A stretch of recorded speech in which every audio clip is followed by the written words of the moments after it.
Yo, peace.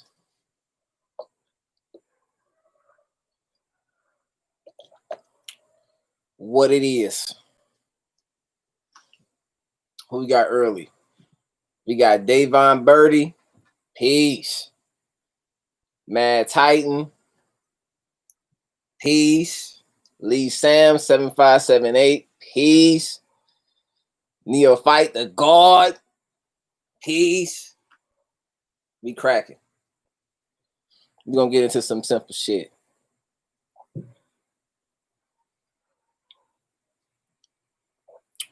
And again, it's just based on it's like I know shit is like kind of on the frequency when I'm getting the same questions from people. Like the same questions. So that kind of tells me that we on this wavelength. We're on the same wavelength. There is no difference. I'm speaking to motherfuckers who are already on the shit. Eileen, what up? NFN. Every time I see that name, I just think of a pistol. I don't know why. It just sounds so raw to me. NFN Shaka. Peace. So yeah, man. Neophyte Tour, you said, do I got that stream? That's what I remember you mentioned, that a StreamYard link. I don't know what that is. I honestly don't know what a StreamYard link is. But yeah, man. What's up though? We're gonna get into it. You know what I mean? Y'all know I don't waste too much time. You know what I mean? I just like to get to it. And so the title was inspired by Black Dot. I've been watching a lot of Black Dot lately.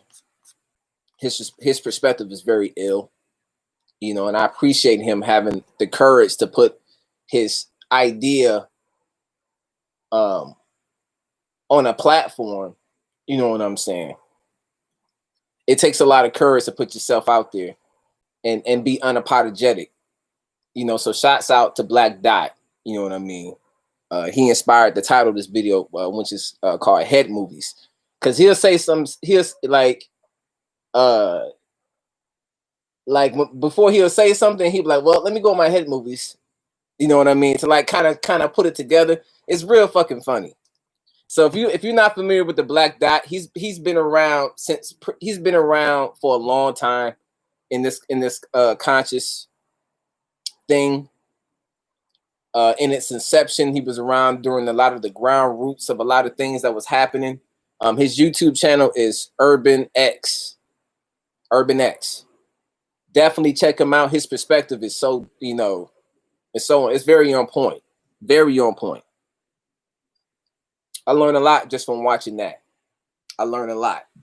Mass 528, my dog. So yeah, Head Movies. A lot of the questions I get, or I've been getting, you know, because I haven't been doing this YouTube shit long. I just started a few months ago. You know what I mean? So, you know, let's not pretend like I'm the new black Phil Donahue or some shit. But I'm seeing that people are extremely interested in meditation, or not so much. They're very interested in the methodology of meditation. So we're going to get into some methodologies, and we're going to talk about ultimately what the importance of having confidence in what it is that you're doing. And having confidence in knowing that at the end of the day, it's really whatever you come up with, and having confidence in that. What I'm seeing is a lot of it's just you're just lacking confidence. You dig? Tito's.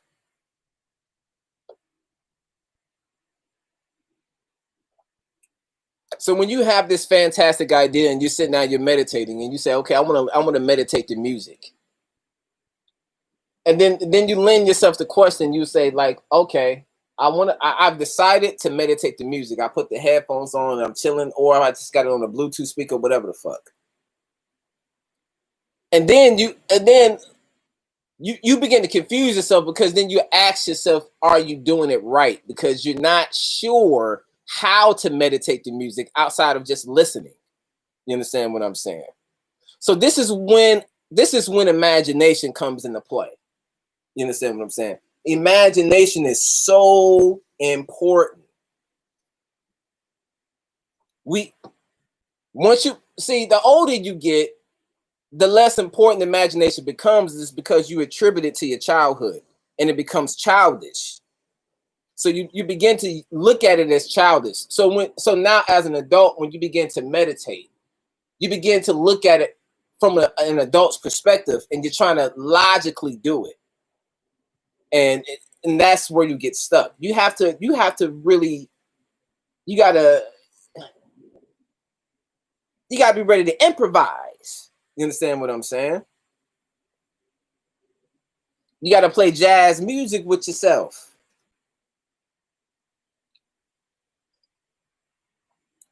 Learn to simplify it.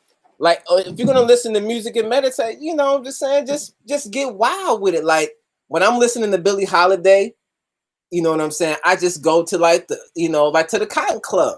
You dig what I'm saying? I go to Ray's Boom Boom Room.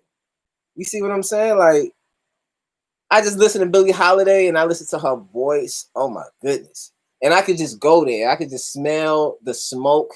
I could see the ladies with the cigarette holders and shit.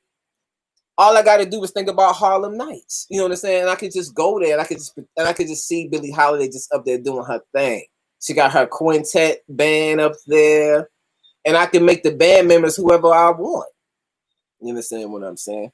I can have Billie Holiday up there, and I can have Jasmine Sullivan, Rihanna, and Brandy as her background singers. You see what I'm saying? None of this shit makes fucking sense, but it's fun.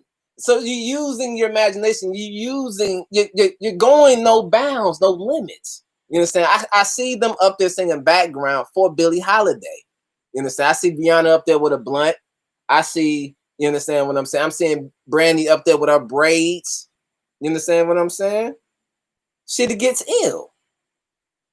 Shit gets ill. Miles Davis on the horn. People all dressed up as beautiful, as glamorous. I could smell the smoke in the air. You understand? You know what I'm saying? The round tables with two people at each seat, the candle, like you go in. There is so many points of references. I can just go into my mind and just go there. I can think about all the movies that's connected to that era, and I can use all of that. You know what I'm saying? I could just think about Goodfellas. You know what I mean? And remember when Henry Hill first took his girl out. Remember, if you ever seen the movie Goodfellas, like, he really shows out. Like, when he finally takes her out, and her name is escaping me. What was her name in the movie? Her name was what was her name in the movie? Because you got Henry Hill, and her name was Karen. Thank you, Jubu 13. That's her name, Karen. Oh, all right. So when he takes Karen out, you know what I'm saying? He's stunting. He don't take her to the front door. He takes her through the back, and he takes her through the hallways, and he takes her through the kitchen. You understand what I'm saying? And he's chopping it up with the chefs, and she's trying to figure out what's going on, but she's just enjoying the experience. If she was just focused on like how things are supposed to be, she could have fucked up the whole experience. She could have been like, "Oh, I'm not going through this kitchen. You understand? Take me through the front door." She could have been on some but she was just like, when you go back and you look at that scene on Goodfellas, if you haven't seen that, like, there is a scene where Henry Hill takes his woman out for the first time. And Henry Hill is a mobster, so he's privy to certain resources and access. He has money. You understand what I'm saying? So when he takes her out, and the era is in the 1960s, 60s, if I'm not mistaken, circa late 50s, 1960s. So he takes her out. You know what I'm saying? There's a long line. Everybody's waiting on the table. The place is completely packed. You know what I'm saying? She's thinking like, we hit. We show up. He like, nah, baby, let me show you how we stunt. You know what I'm saying? He takes her through the back door, through the back hallways, through the kitchen. You understand what I'm saying? The hostess see Henry, and he's like, oh, people are still sitting there waiting on the table, and he's telling them there's pretty much nothing that they can do. Like, oh, man, we ain't know we can do. There's no more tables. Henry comes to the back door with his girl. Shit. The motherfuckers pull the table out their ass for Henry. You understand what I'm saying? They sit that table there, and then they put like a lamp on there, put them right there in the front of the show. You understand what I'm saying? So, like, I said all that to say that just as easy as you can go in detail with any of your favorite movies, you can do that in your mind. You can put yourself in character. You see what I'm saying? Put yourself in character. You the God. You put them on display, not in an ego way. You understand what I'm saying? But you enjoy the experience in only a way a God can. You see what I'm saying? Like if I like.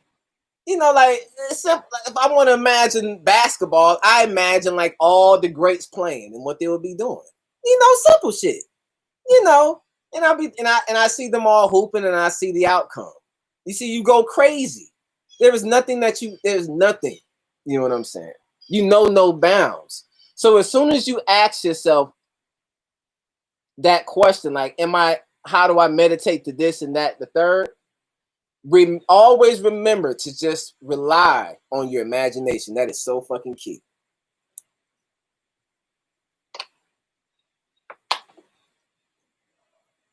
Joba 13, she liked that he tipped everyone $20. Hell yeah, he was tipping $20 in the era where $20 was $20.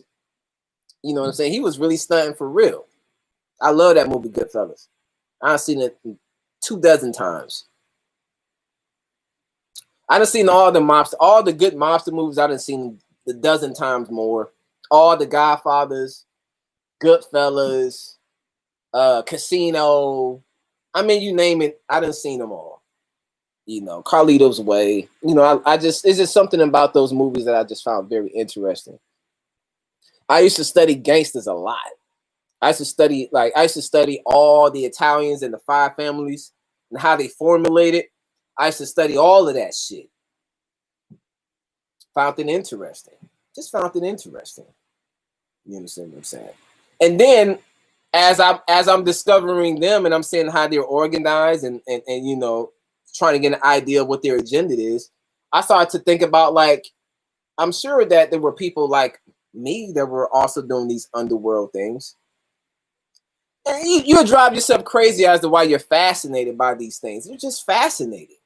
You know what I'm saying? Like, if you like Google Casper Holstein. You know what I'm saying? The pioneer brother who pioneered the numbers game. You know what I'm saying? He was a millionaire in the early 1900s. Like, niggas don't know this nigga. You understand what I'm saying? Casper Holstein was a millionaire in the 1920s. He was a nigga. He invented the Powerball. You know what I'm saying? Like, these niggas invented Powerball, Mega Millions. Like, these niggas is the ones who did it. It's really some amazing shit, if you ask me. These characters, I find these not even characters. I find them fascinating. You understand?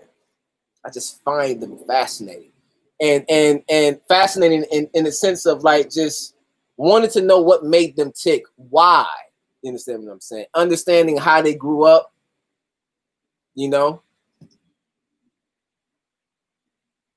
I always like biographies, watching documentaries of people that I found fascinating, people who were filled with controversy. A lot of times people like to look at people's flaws because, of course, it humanizes them. But a lot of times people are looking to look for something to say, yeah, I ain't never did that and I'm better than you. You understand what I'm saying? Like, they look at a Ray Charles and a Miles Davis and see that they were strung out on heroin at a point in time in their life, and they would say, like, well, at least I was never that. Yeah, they were great pioneers, but I was never that. Like, no, that was never it for me. Like, I was just wanting to know, like, why they did the heroin. You know what I mean? Like, to me, that was more interesting, more intriguing. What was it about the high that made Miles, what made him do it? John Coltrane. There was a lot of these jazz legends, some of the greatest that ever done it, that was really strung out on that boy. They were strung out on that boy, that brown, the white horse, as they say on The Sopranos, H. He was pushing H.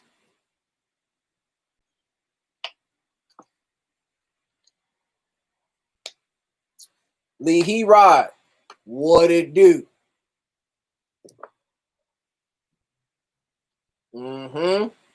So you know what I mean? So like at this point of the game, you know what I mean? Like we guys. So now it's time to just to use what you have. Use what you have and go crazy. There is no limits to this shit. And there is no rules and there's no scruples. You can do whatever you want. You understand what I'm saying? You don't owe nobody no explanations. It's your mind. The idea and part of the reason, you know what I mean, of being here and having this human experience is becoming comfortable with living in your mind. You understand what I'm saying? Right now, you're so busy with the demons. You understand what I'm saying? You're so busy dealing with the demons that that kind of gets in the way of just beginning to beginning to accept what it is that's in you. You see what I'm saying? Like, so let's just pretend. Let's just pretend. Okay. Let's say when you die at this moment in time, let's just say when you die, you completely lose your fucking mind. Okay. And when you lose, so now you're like, okay, or let's not say you lose your mind. Let's not even say that. Let's say when you die, you're absolutely forced to live inside of your mind and all the experiences that you had. Okay. If you are ill-equipped emotionally to handle all of these life experiences, it's easier to look down at that chakra system and to have all of this chaos split in this light. You see what I'm saying? And it's easier to look down on that human light and say, man, fuck this shit. It's easier just to deal with that and let that shit run it. You see what I'm saying? You be looking like it's just let me fall in this ignorance because it's too hard living in this shit. The idea is to come down here is to come down. You want to master your mind. You master your mind so you can live in it. You dig what I'm saying?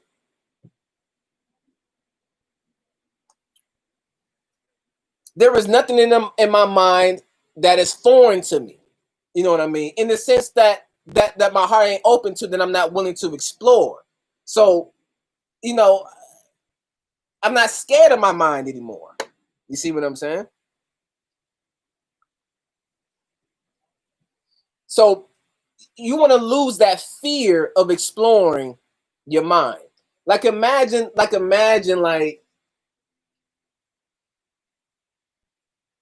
let's just say your mind is like a house. And your house and your mind is built in the middle of the forest. Let's just say that. Your mind is built in the middle of the forest. And your house is built on society and what you've been taught. So your house is really not your idea. It's your preferences, which it's your preference. Your house is your preferences based on like what society has been feeding you. So let's just say that. Then the forest that's surrounding your house, we'll call that the rest of your mind. You dig what I'm saying? But you don't really know what's out there because you only been taught to live in this house. Are y'all following me? You know, I'm a little tipsy. You understand what I'm saying? And my weed, I'm out of weed. You know what I'm saying? Which is rare. I pull out the old roach stash, but I keep this on my altar. You know what I'm saying? I put all my roaches in here. But I'm waiting on the weed, man. He ain't gonna get here until later. So imagine your mind is this small house in the middle of the forest. And the reason why you have this small house in the middle of the forest is because that's what you've been taught. You've been taught to only live in this small little house in the middle of the forest. So you don't know what's surrounding it. All you hear is animals, shit, lions, tigers, and bears. Have you ever sat in your patio at night with no lights on in the middle of the night? Shit sounds a bit more creepier. You understand what I'm saying? Shit sounds louder. Like little acorns would hit my deck. I'm like, what the fuck was that? You understand what I'm saying? I hear people walking on my shit at night. And I know ain't nobody there. You see, so you've been programmed to not explore your mind. You see what I'm saying? You are still locked in this house of comfortability that's been built on what society has told you, your parents, all that shit. You're just sitting in your comfortable couch. Until you're willing to actually put on that backpack, put in your hiking boots, and see what the jungle is like, which is your mind, you'll begin to see that really you Tarzan of the motherfucker. If you really want to know, you understand what I'm saying? You begin to see that there is no limits to the shit. It's all kind of things. It's fantastic things going on in the forest. Why do you think the fairies, the fairy kingdom and all that it's the fairy kingdom, all that shit, it's in the forest. It's in the forest. You know what I'm saying? I mean, it makes sense to me. That's where the creatures is at. Dragons typically visit the village and burn the village down. And then they retreat back to the wilderness. I'm just saying. It makes sense to me. You know. Dragons don't live amongst the people. You know what I'm saying? Them motherfuckers live in the forest. The fairies live. When you watch Magnificent, you see how they live. They live amongst the fairies, the trees and shit. So then the civilized people are on the outside looking in. If you're not willing to cross that veil, you're gonna always be asking questions. You understand what I'm saying? You're gonna be like yelling across the pond instead of just jumping across the pond, getting a little wet. You'll be forever saying, "Hey, such and such." You know what I'm saying? Like, what's behind that tree over there? Instead of just putting on your hiking boots and saying, "All right," you know what I'm saying? I know there's snakes in the grass, but fuck it. You be like, "Fuck it." So that's what your mind is like. That's what your mind is like. You gotta be willing to deal with those so-called demons. You begin to find when you begin to embrace them and realize that you Tarzan the king and you Jane queen of the jungle, the motherfucking jungle, and they adhere to your shit.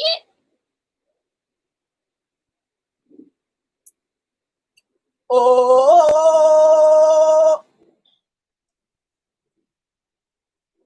you begin to run shit. You begin to see that the people who, the so-called elite or people who are running shit are they're like domesticated cats compared to what you are.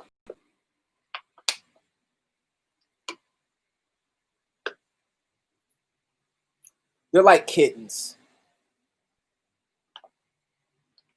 They're like, have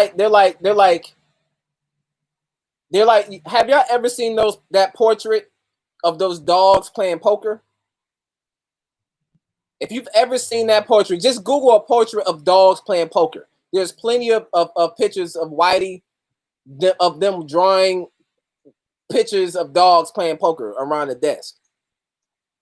Now imagine those same dogs that is playing poker around the desk. Imagine them trying to run the jungle. In fact, they are running the jungle. You a motherfucking lion, and you letting the chihuahuas that are playing poker, they playing the game. You understand what I'm saying? You the motherfucking dragon. Shit, you the Griffin, and they sitting around there. You understand what I'm saying?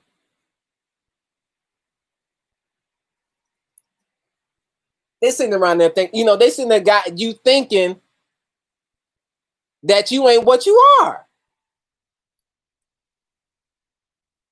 It's a really interesting, it's really interesting. I was thinking about today. I was like, yo, I said, if the white man want us to be like him so much, why is it that he works so hard to tear us down? Like, if you are the standard, like think of this. If you have a son, you know what I'm saying? If you have a son, and I feel that as a father, that however I'm thinking and how I'm living is the standard of how I think you should live as my son. And then once you begin to do that and mimic what I do, let's just say something simple like start businesses. And let's just say, as a father, now that I've taught you to be like me, I don't want you to be equal to me or past me. So there's a left hand. You understand what I'm saying? So on one hand, I want to be the supreme motherfucker that you look up to. Then on the other hand, I don't want you to really be me. This system is really fucking weird. That's what we live in. You understand? They want us to think like a white man and do as a white man does. But then once niggas start to like build businesses and do shit like that, you got Tulsa. They start burning shit down. Black Wall Street. Like, motherfucker, which one is it?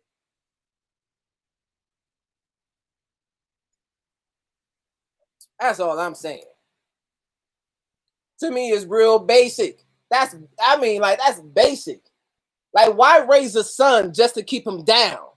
That shit's weird.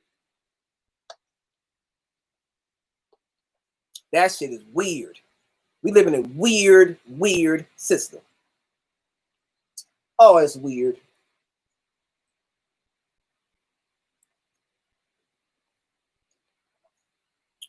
Head movies. See, I go on tangents. Blame it on alcohol.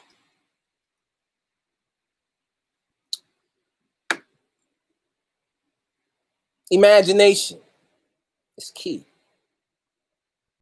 That is so key. Going crazy because you remember you can't go wrong in your mind. You think that you have to that you're accountable to a motherfucker, and you're not. You can go crazy. You can create whatever scenario you want. Go in detail. You know what I mean? And get imaginative. You understand what I'm saying? Like, to see it in this one thing, begin to feel it and also experience it. When you're listening to music and you put on some Whitney Houston or some shit, like, go crazy. Like, pretend she's on your coffee table singing the shit. But you know what I'm saying? Like, pretend she's rubbing your shoulders and giving you a massage, singing "I Have Nothing" in your ear. You understand? Like, you can go crazy. I go crazy. Like, I sit here and I meditate. I can listen to like Marvin Gaye, Teddy Pendergrass, or something like that. And then just based on the music and what it is that they're talking about and the mood that they're setting, it no longer even becomes about them. You begin to go past them and you begin to create a vibe, a visualization based on the mood that you're in, based on the mood that you're in and that they put you in with the power of their music. You see what I'm saying? You begin to go past the mundane. It's easy to think about Michael Jackson moonwalking on your motherfucking kitchen floor, but eventually you begin to want to go past that. You understand? You'll want to go past that. Like, you become interested in creating a world based on the feeling of Michael Jackson moonwalking on your kitchen floor. You'd be like, that feeling of being so fucked up that this motherfucker's dancing in your kitchen, you'll begin to want to just to create a world, a reality in your mind just based on that feeling. You see what I'm saying? This shit just continues to unfold. You are only limited by your imagination. And your imagination is limitless. You cap it. I don't try to cap shit.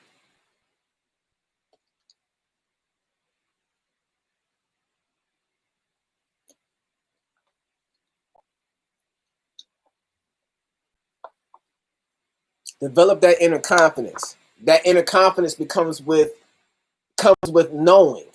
knowing who and what you are. Masterly Foolish Genesis. There's a YouTube channel called Masterly Foolish Genesis. He posted a clip today of Phil Valentine asking a simple question. This is today, which I thought was so fucking profound. And I want to see what y'all think. The question was simple. The question is, when a caterpillar is born, does it know that it's meant to turn into a butterfly? Or when does it, or better yet, when it discovers that it can turn into a butterfly, what is that thinking like? What is that process like? You understand what I'm saying?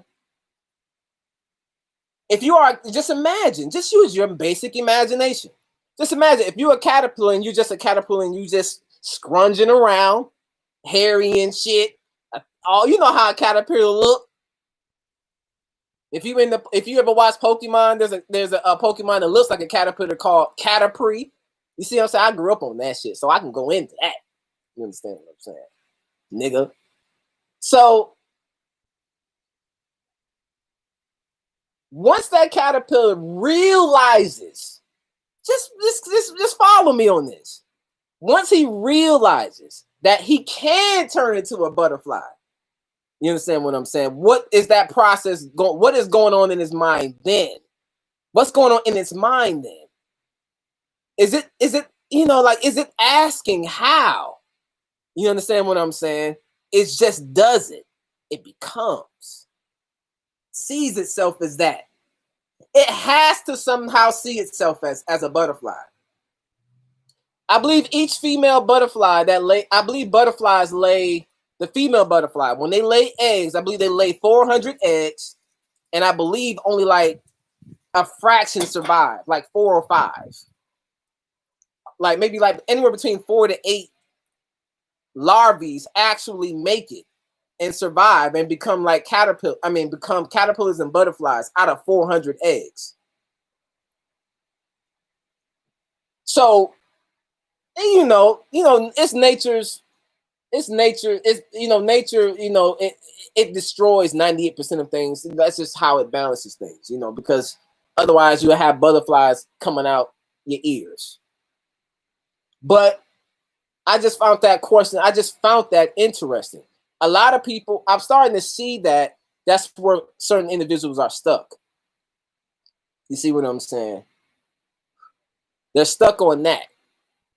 They're stuck on the information, but not on the transformation.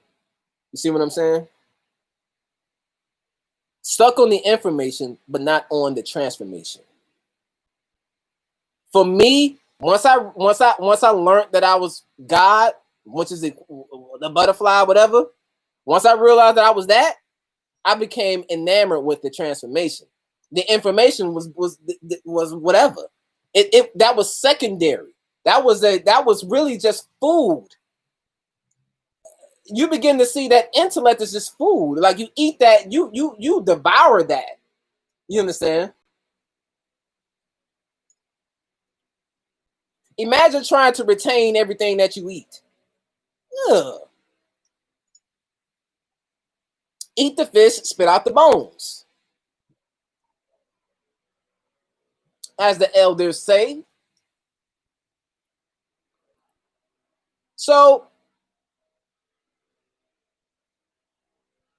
the fuck was I talking about? Oh, let me look at the comments. Cause I go there. I go to Neverland, and then I go to Gotham City, and then I go to Metropolis, and then I switch and I go to the Marvel Universe. Then I jump from there. Then I go into Star Trek. I start fucking some alien bitches, the blue bitches, the green bitches, the pink bitches, the neon green bitches, the bitches with 4 arms with wings. I be fucking with them hoes. After I leave there, I come back to Earth, smoke some weed, hug on my lady. We get up with a few bitches, drink, smoke, do some extra shit, and then it's back doing. Then you just keep going.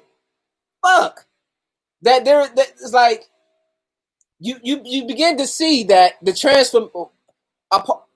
what the transformation is constant. Is having your heart open, having your heart open, and constantly looking for new ways of becoming other than what you've been taught as a human. So if your name is Eileen or the Mad Titan or Lost Boy Cade, you understand what I'm saying? Whatever your government is, the idea is to being able to put that in its human place. Because it's only an avatar so you can have this experience. Now it's time to put it in the background and you become interested in burying it, not getting rid of it, because it has a place. Like, I'm still here. This shit has a place. So I still smoke my weed. I still buy Jordans and shit. You know what I'm saying? Like, money is still cool. I don't want people to think, like that. I just can't stand the system and how it's used, how money is used to fuck people up. I can't stand it. You understand what I'm saying? The entire system is fucked up, and how it's used, it does nothing to foster growth. This system is only designed to keep you at a certain level. You are that red-headed stepchild. You understand what I'm saying? You are Cinderella. You dig what I'm saying? The evil stepmother don't want you like getting the prince. She want one of her daughters getting the prince. Y'all niggas understand that? Y'all see what I'm saying? So it's like, yo, motherfucker, if I know that I can be in the if I know that I can be in the kingdom, and then motherfucker, I'm gonna be there. Period. Period. And that's not something that you become that becomes something that you weigh heavy. It's just something that is just for you. It's in you.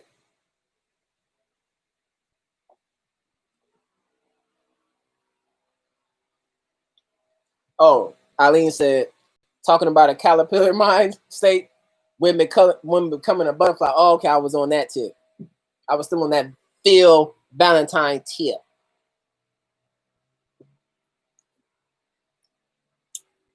Peyton Kelly in the build.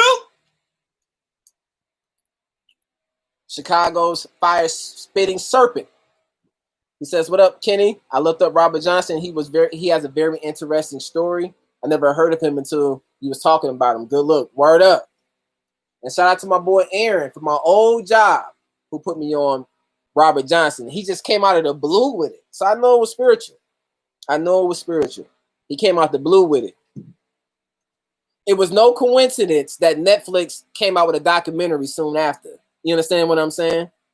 Like, Netflix came out with a documentary, like, this was like a few months later, Netflix came out with like a documentary. I was like, oh, this shit just lines up. That energy is here.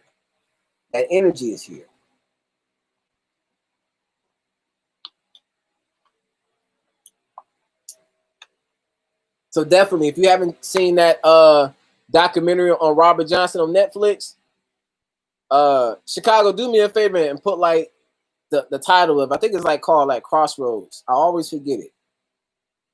I always forget it. So yeah, thank you, Eileen. So we're talking about the mindset of a caterpillar once it finds out that it can actually transform into a butterfly. And if the caterpillar was just satisfied with like knowing that it could transform into a butterfly just by looking at its peers, then it would never do anything. Something happens on the inside.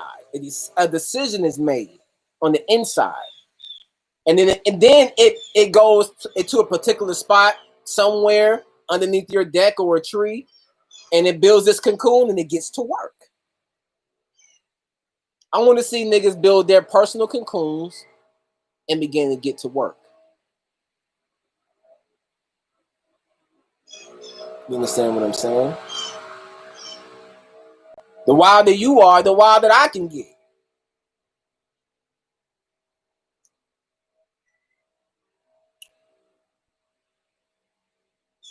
The more you explore this part of yourself, the more and more and more it will become incredibly clear to you how limiting this system is. You'd be like, oh, I can't live in this shit anymore. Or like just be like, can this shit just be over? And you're not even jaded, like, you're not, you're not sitting around like in gloom. I'm chilling. It's in my mind. Like, I'm like, for me, it's just, it's just a matter of time. But I know that if how I felt was like me discovering it for myself, if that was the end all, the be all, then I wouldn't even be having this conversation. I wake up every day in the human body, which means I still have something to figure out. You understand what I'm saying? So as a medium, you put yourself out there, you expose yourself. You don't know what can come back. You understand what I'm saying? I'm just ready for the right pitch so I can hit the home runs.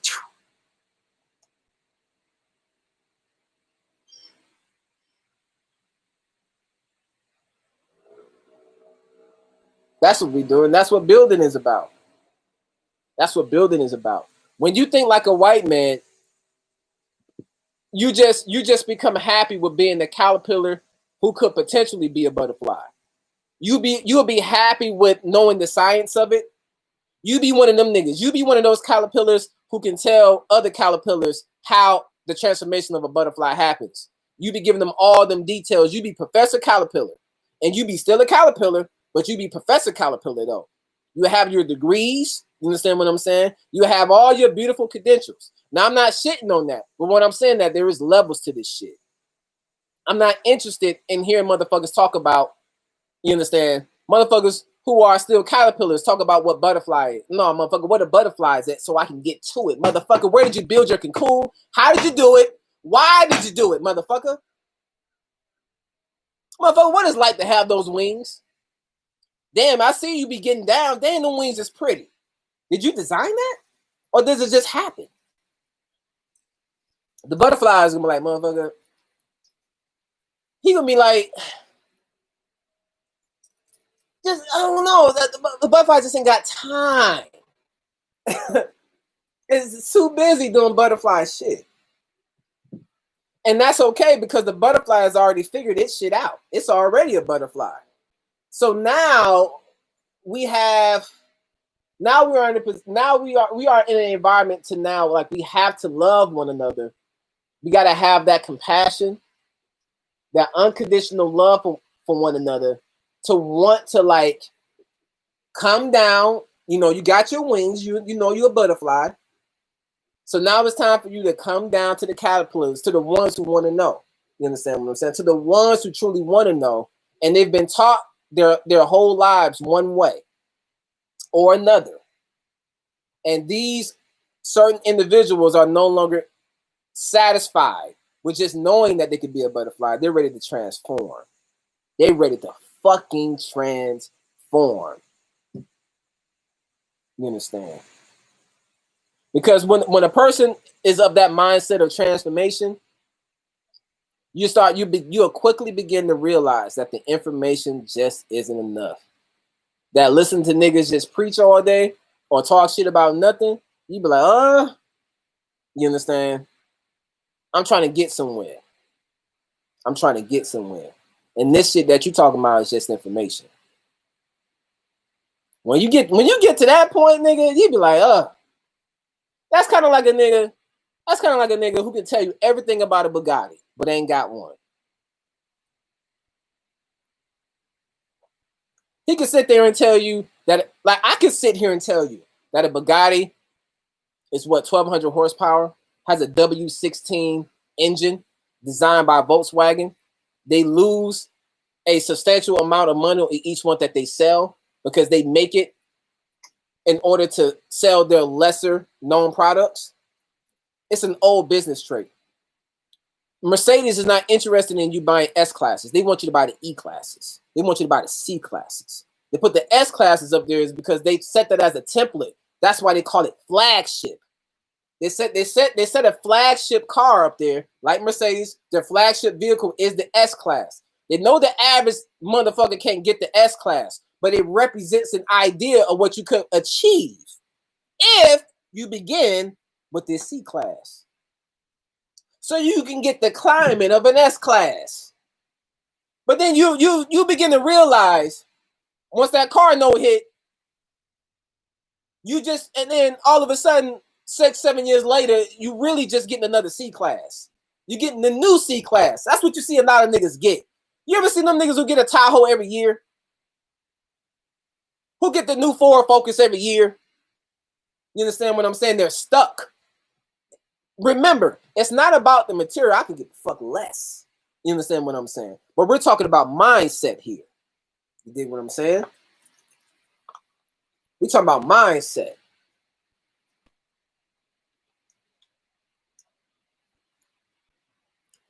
Here in Atlanta, there's a dealership called Lamborghini of Atlanta. Now, Lamborghini of Atlanta is in Sandy Springs. Got some hot shit. Lambos, McLarens, Porsches, Bentleys, Rolls Royces, Aston Martins. You understand what I'm saying? Fly shit. I went in there one time. Them motherfuckers had the James Bond Aston Martins in that motherfucker. Like the ones from the movie, the Spectre ones. Took a couple pictures. I was like, damn.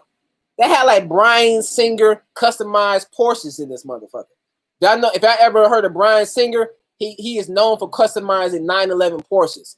And his waiting list is fucking ridiculous. They had one of those in there. So this is a pretty prestigious spot. I used to go up there all the time, constantly, just look at the cars. I used to be a real car lover. I used to go up there and just look at them, just admire them, and just be like, and then like one of the rules is that you can't touch the cars really, and you can't sit in them. I just used to want to sit in them just so I can feel what it's like to sit that low to the ground, you know, just to get the whole experience of it. So after weeks and weeks of doing this, just going by to visit, I'm getting to know the motherfucking dealers to some degree, recognizing them.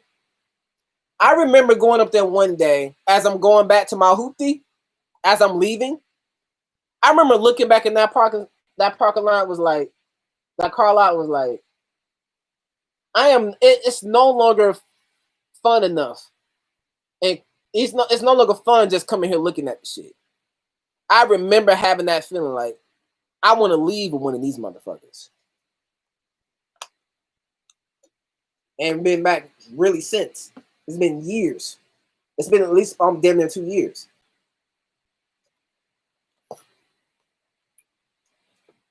When I made that decision, when I was like, this looking shit and knowing about cars and having conversations with other motherfuckers about cars and having conversations with the other motherfuckers who ain't got the shit, we just sitting there just like jerking each other off with information. Nigga, once I realized like, oh, there's motherfuckers who pull up to this bitch and making arrangements to leave with one. I was like, hold on. Yeah, yeah. I like what y'all doing. I'm seeing some motherfuckers getting keys. I was like, all right. So that's what it's like. That's what it's like. Once you get into the information, you start to going back and you getting all the history and all that. You get all the history. You get all the information from all the great scholars, all that great jazz. You come to that crossroads to a point where you make a decision. That decision is either going to be information or transformation.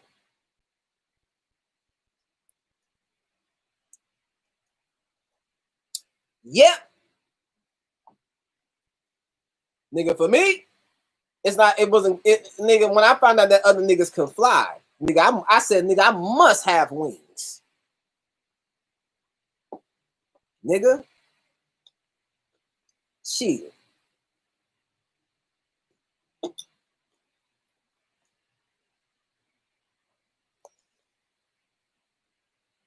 I began to practice heavy leverage on myself and others. The world is a stage. The world is a lab. You dig? The world is a stage and the world is a lab.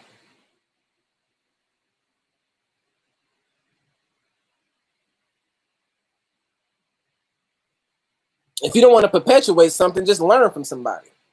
I don't have to take crack to know that it's bad. I could just look at the results. It's okay to learn from something. Not everything is meant to be experienced. You dig what I'm saying? I don't have to get shot to know that it hurts. Ah, yeah, I'm sure it does. I'm sure it does.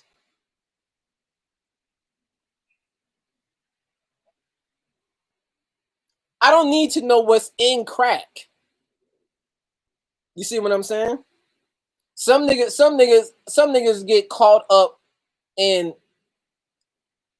and trying to impress motherfuckers by telling you the components. And then I'm like, all right, that's cool.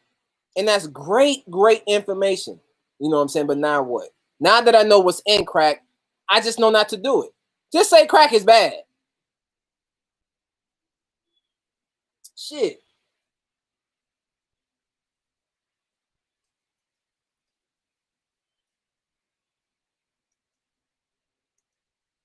You dig?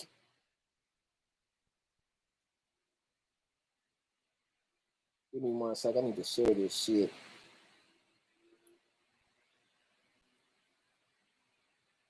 Oh, here we go.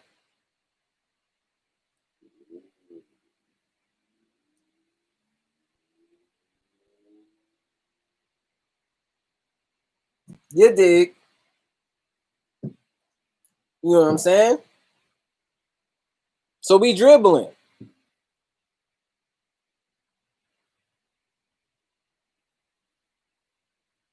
I've decided that I was going to build something.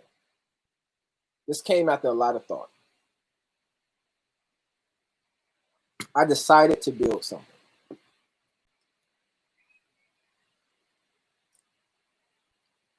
Conceptually, it is just something.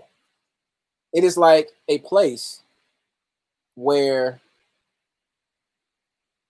it's just to give you a general idea, because it's going to be so simple. But just to give you a general idea of, I want to create a hub or a space where people could just be creative. Just be creative. Where they can just get out the house and be creative. Simple.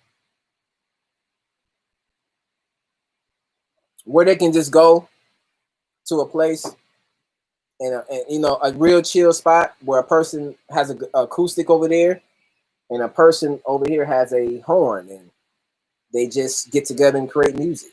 You know what I'm saying? Another person sipping coffee, another person smoking hookah, another person is reading a book. Another person is making a beat on their beat machine with their headphones on, not paying attention to what nobody else is doing. You understand what I'm saying? A place where people can breathe and not necessarily be vampiric on one another, but bounce off one another. You see what I'm saying? Not under any forms of not under any forms of rules of convention, but just by you just walk in there and you just know how to be. That's what it's gonna be like. I'm gonna build that shit here in Atlanta. You dig what I'm saying?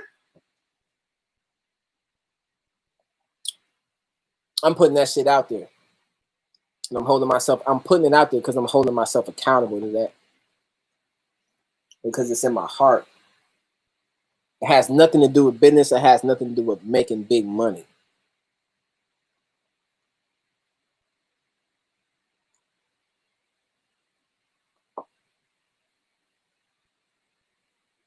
When I go into my head movies, and I begin to imagine kind of like what we was living like back in those old ancient times when shit was rocking and rolling. Cause let's just be frank, we would never live like them niggas again. Let's just be frank. What we're gonna be doing is something completely different, something completely new. So I'm not gonna sit here and try to. I just want to establish a precedent of not getting you hooked on like the old sweet by and by in the old good old days. Like, nah, fuck that. But just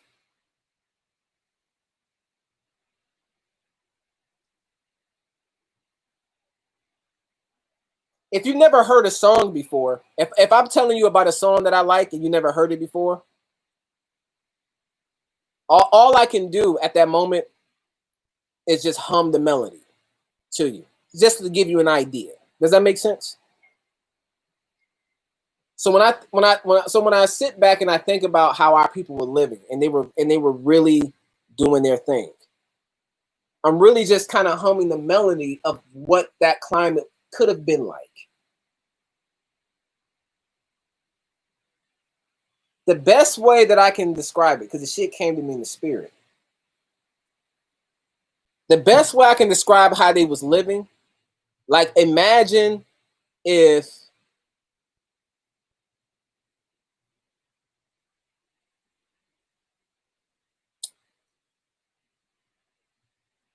like we were all thinking and moving on the same tune of the piano. That's the best way that I can describe it. It's like we all heard the same song. It was cool, and not in the same way, but we were listening to the same song. Kind of how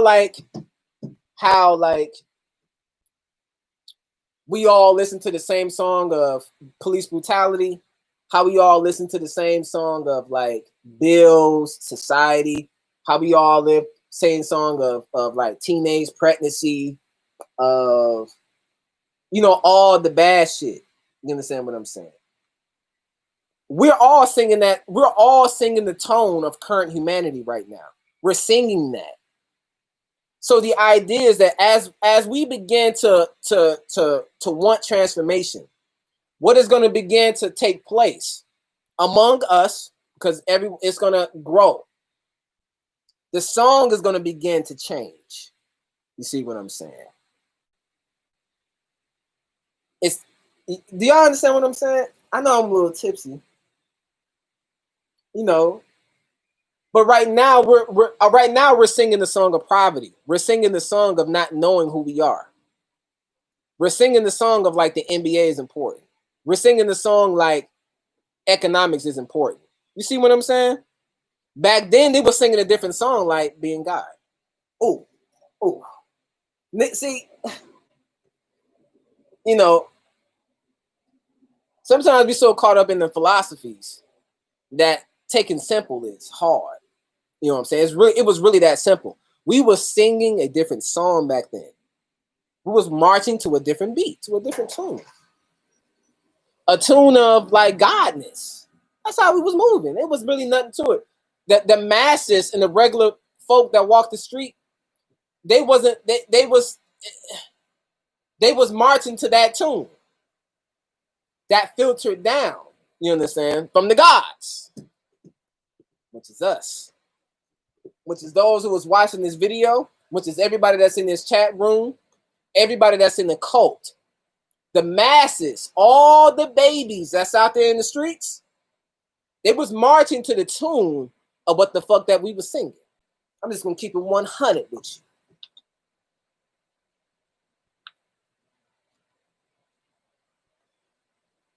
They was marching to the tune of the gods, us. We've forgotten that sound. Or better yet, we've just forgotten how to sit down and just create a new song. See what I'm saying? It's time to pick up those instruments and get to playing. The guys know what I mean. Y'all know what they be saying. You know, them brothers in the fraternities and shit.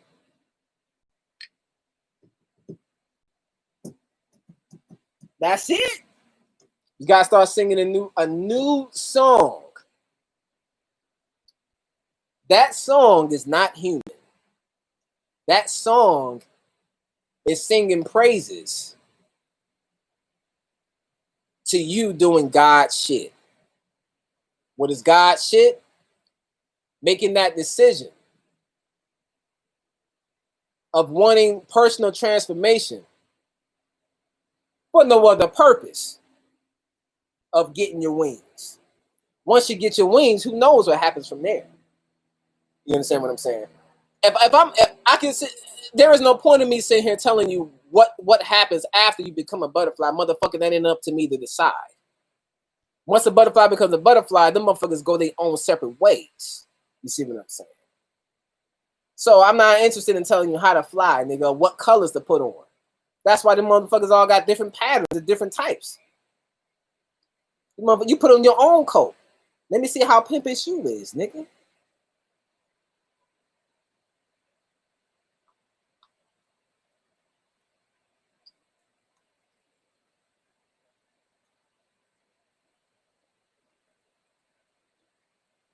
So you ask yourself, I mean, it's really self-explanatory. You know, you ask yourself, like, once people get the flying and shit, then what? I don't know. I don't know.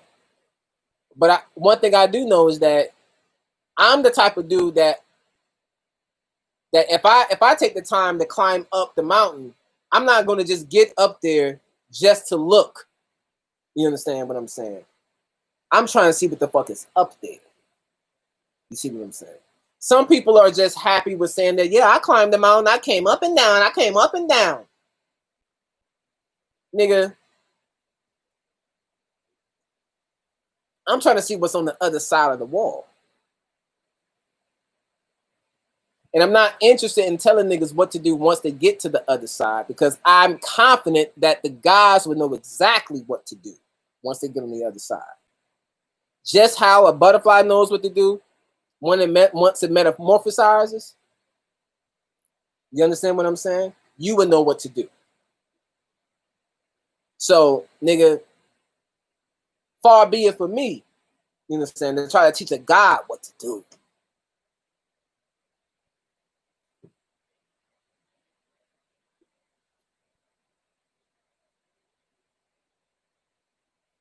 We're talking transformation.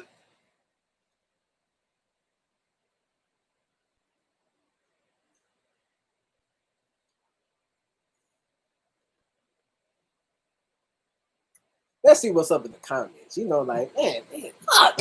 I get all up in these tangents, nigga.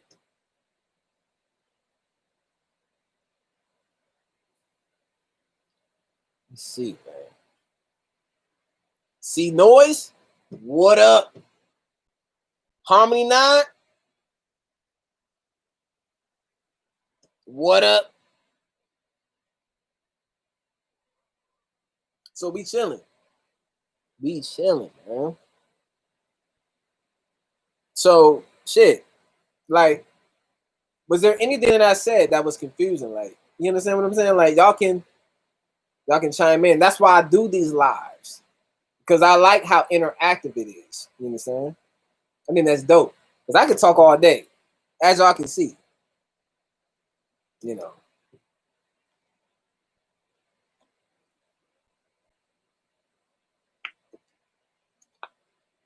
I can motherfucking talk.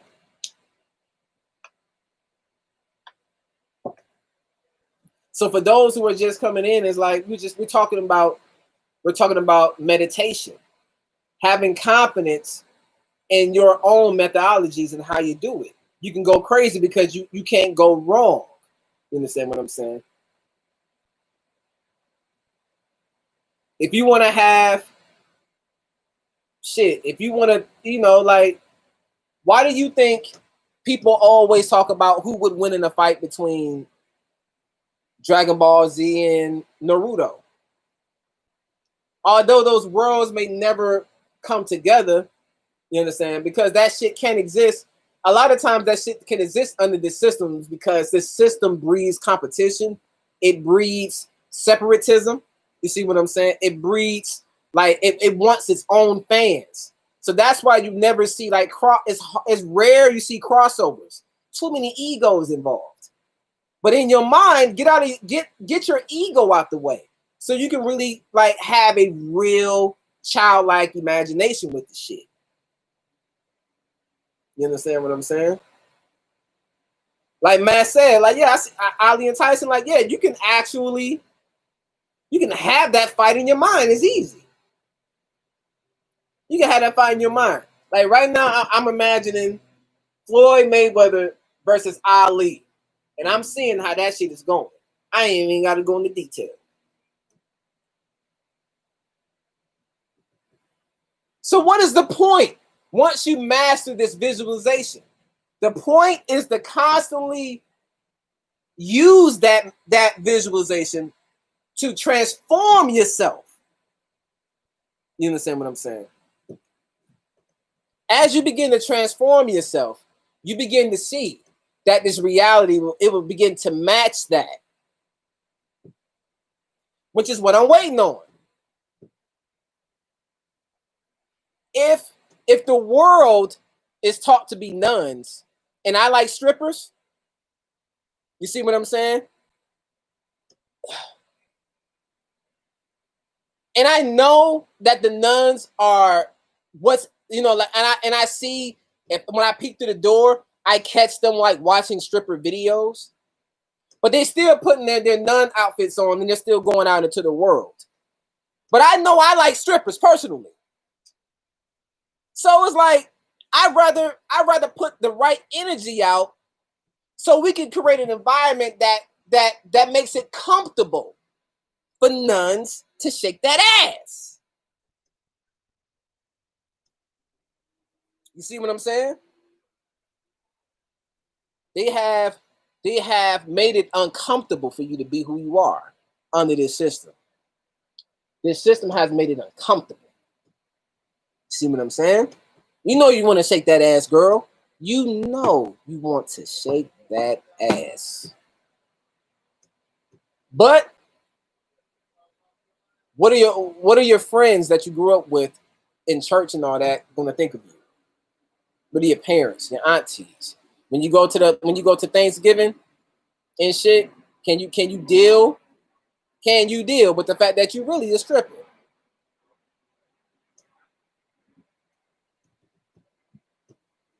You end up putting your nun suit back on. What I'm saying is that, nigga, when this shit transforms, listen. I know one of the things that's gonna be in there is that motherfuckers is gonna be doing whatever the fuck they want, and they're gonna know how to do it without infringing upon others, without hurting and harming others. They're gonna be able to be themselves and be able to do it in love, in complete love. Not only are they gonna be cultivating that for themselves, but they're gonna also be giving out the energy and and love that allows others to also do that for themselves. It will be just a total reciprocity it will be a certain level of it. This shit, the level of this shit is gonna always, it's gonna all be in love. That's the best way I can explain it, man. Love is gonna run it all.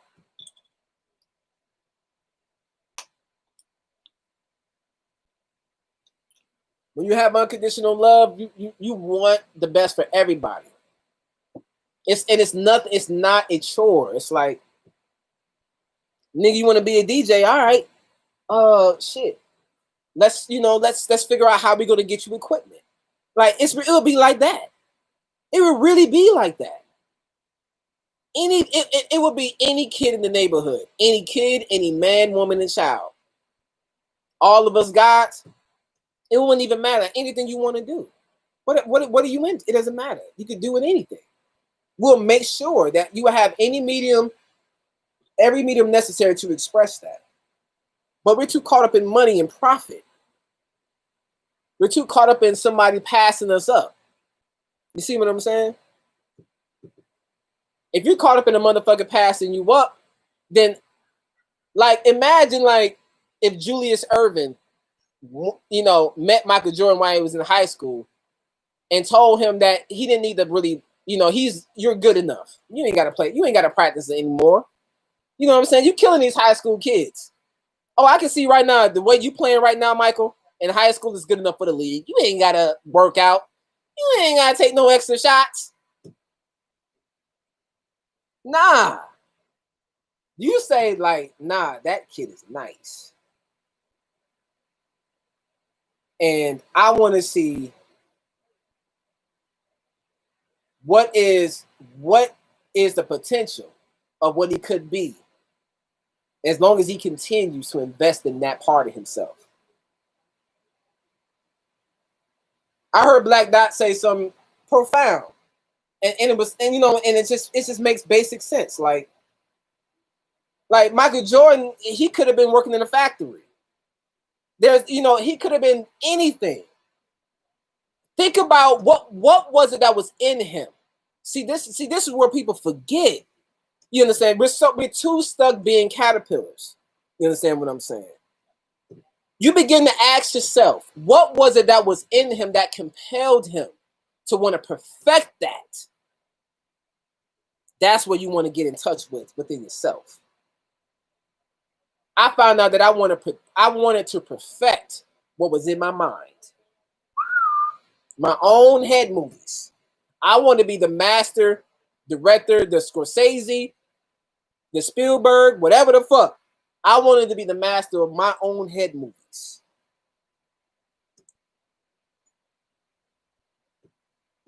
Which means I'm the writer, the director, the actor. You understand? The producer. I get to dictate how I feel. I do. I get to decide what I invest my emotions in, not nobody else. You understand what I'm saying? You begin to take responsibility for that.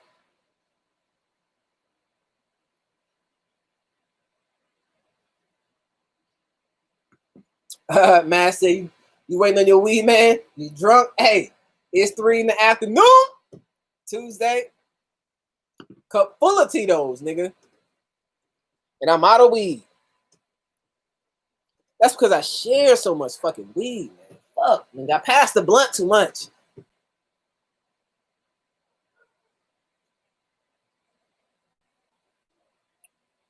I passed the motherfucking blunt too much.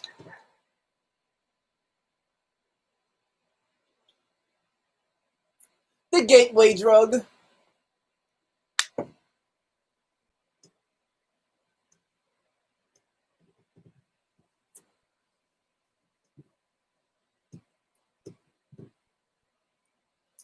So yeah. Are you ready or not? Are you ready or not? So many things get in the way. So many things get in the way. Your head movies are they're a motherfucker. When you first meet a person, like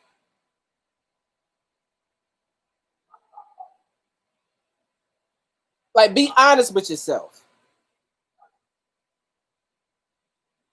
you begin to realize that the things that you like, how do you really know what it is that you really like? Have you ever asked yourself that? If you was born on an island, how do you know what's fine? How do you know pineapples taste good? You know what I'm saying? You ever ask yourself that?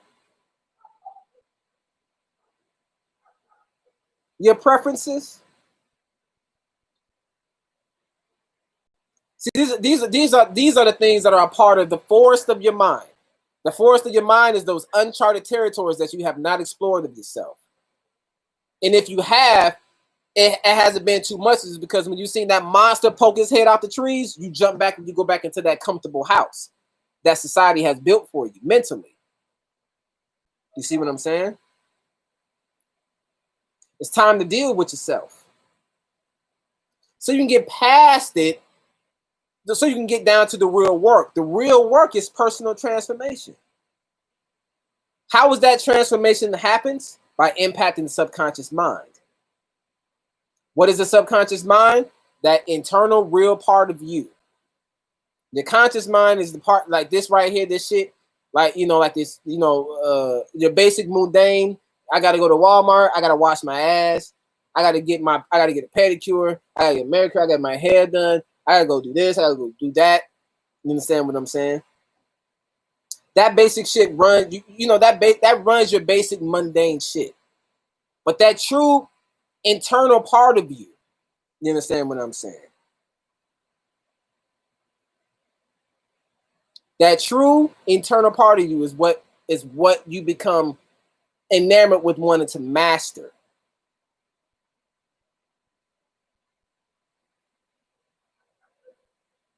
You can look at your own funky situation and see that if you were in control, it would be different. You begin to take responsibility for that. Take accountability for that. And that accountability is coincided with personal compassion. Like I just didn't know. I was ignorant, you know. So you don't beat yourself up over it. Like, how can I be so dumb so long? Like, motherfucker, if I create the island, I create the rules of the island, and you're born on my island, you're gonna have my mind. You understand what I'm saying? You're gonna have my mind. The food that's on the island, you're gonna grow up with the food, which means that what you like is gonna be based on those options. You're not gonna know what you like. The hoes you like is gonna be based on the hoes that my island produce. You see what I'm saying? You really don't know yourself. You really don't know yourself. You think you know yourself. Everything that you've been taught, or everything that you think you like. Now, I'm not saying that what you like is anything wrong with it. There's nothing wrong with it, but recognize the game.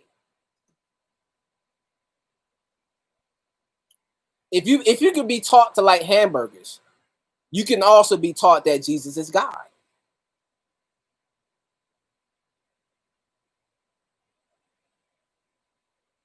You can be taught that Jesus is God. If you can be taught that Jesus is God, you can be not taught that Jesus is God. You can begin to replace that image with yourself.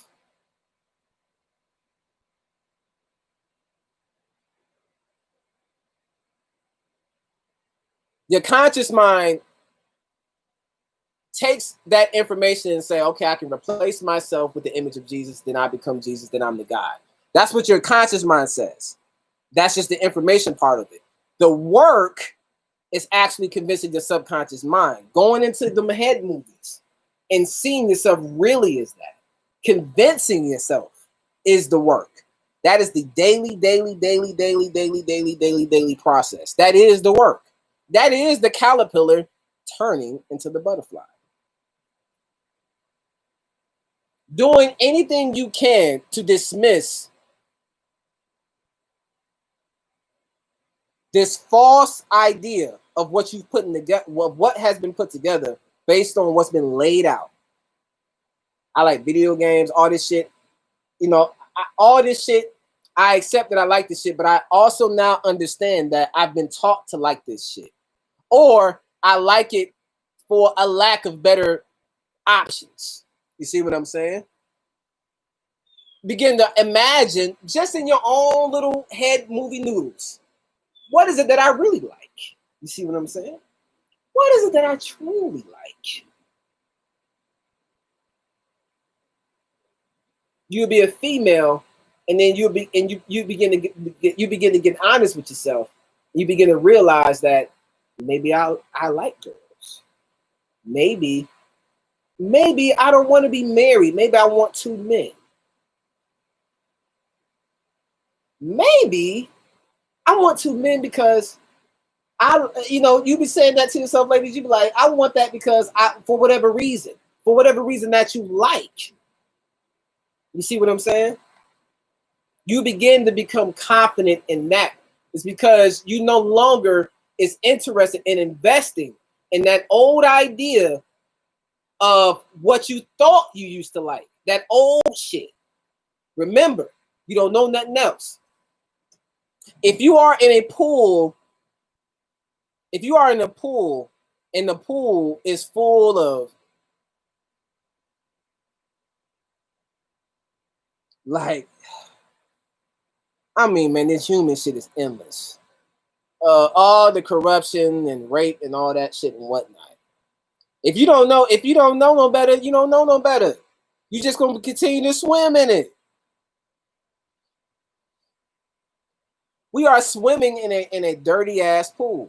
We just don't know it.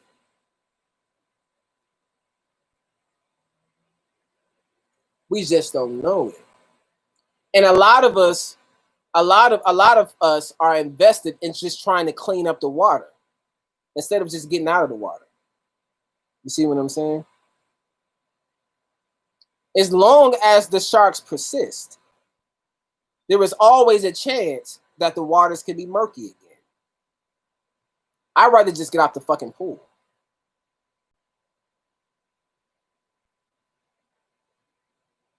You see what I'm saying? So now that I've made a decision to get out the pool, my mindset is no longer of a person that is swimming in it. You see what I'm saying? So now the idea of saying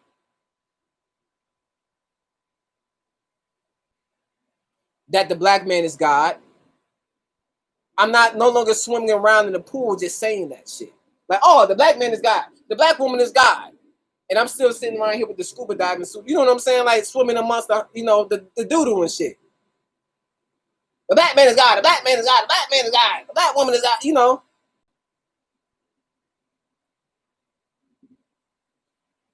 Trying to, like, or better yet, I'll say this.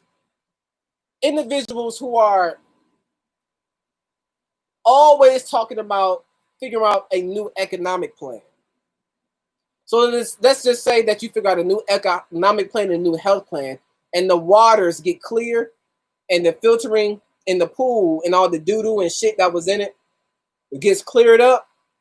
You understand what I'm saying? You jump back in there just by the fact that it's one motherfucker who could take shit in, who could just be in there taking shits again. It's enough for me to not even want to stick my pinky in that pool. I'm ready to go to somewhere to not only is it not confining, but it no longer has the chance of motherfuckers shitting in it any longer. I'm seeing a lot of conscious folks still invested in trying to fix this system, which I think is weird. Now, unless somebody can tell me something different, I'm with it. I'm with it. But nigga, goddamn, I'd rather just not be in the system anymore. If you can come up with if you can recreate this very same system and make it better, listen, I'm all for it. Because listen, like, I'm not an attorney at law. I'm not going to be sitting here trying to do that shit. You understand what I'm saying? Like, to me, that's like, it's based on how they do things.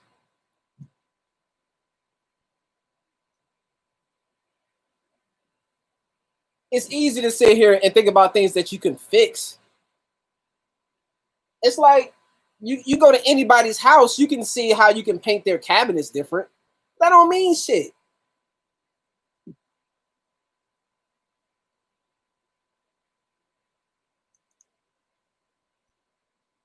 It means nothing.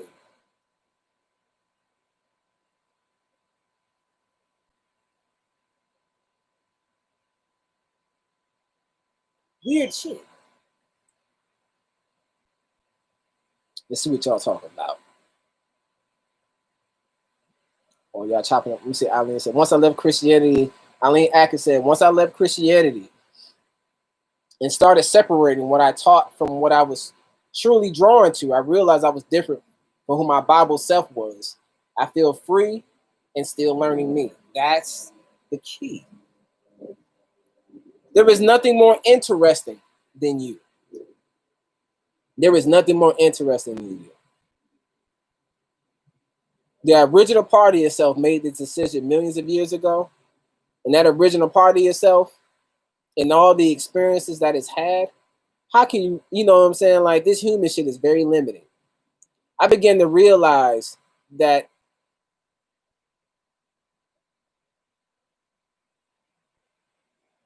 I begin to open my heart just when I meditate. I just be like, man, like, I imagine what liquor really tastes like.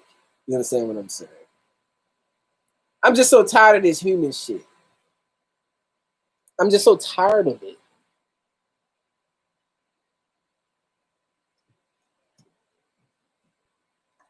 The so-called powers that be have proven that this is what they want to do, and this is how they're gonna do it. They're not gonna change it. It is not up to and it is not even up to them to change it. It is up to us. It is up to the gods to do this shit. It is up to the gods. You are not human. You are a God having a human experience, which means when you see yourself in your meditations, you see no self. There is no self. You are beyond your human imagination. If you've been here millions of years, you think your current incarnation is what represents who you are in totality? You have no idea what you look like. But you can begin to create that in your own mind. You can begin to create your higher self in these meditations. And these meditations, you see yourself as a being that is just cosmic, beyond knowing, and that replaces the image of this false self, this ego of yourself that is connected to this system, because you care about black on black crime.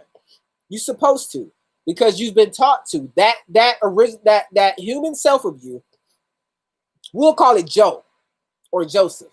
We'll say Joseph has been taught to like care about voting and shit like that.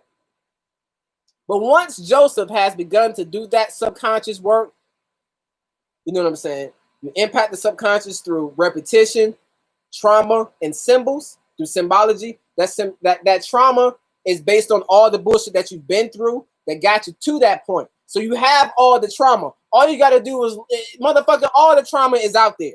It's unlimited. You can look at everything that's ever happened in this world. So the trauma is there. You understand? You have to get off your lazy ass and get into the repetition.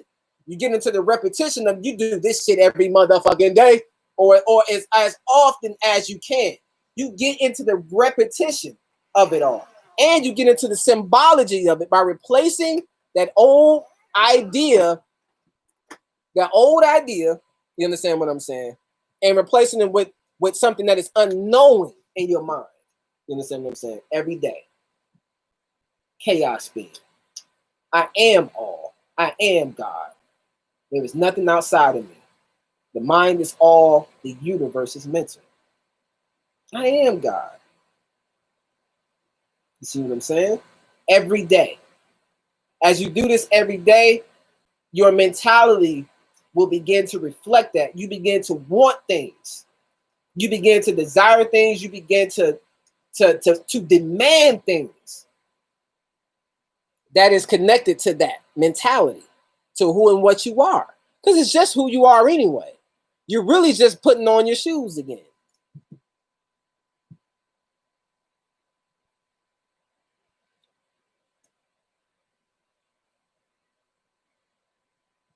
See what I'm saying? So hold that thought. I gotta take a quick restroom break, niggas. Hold on.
Oh, much better, nigga. That Tito's. Woo. So yeah.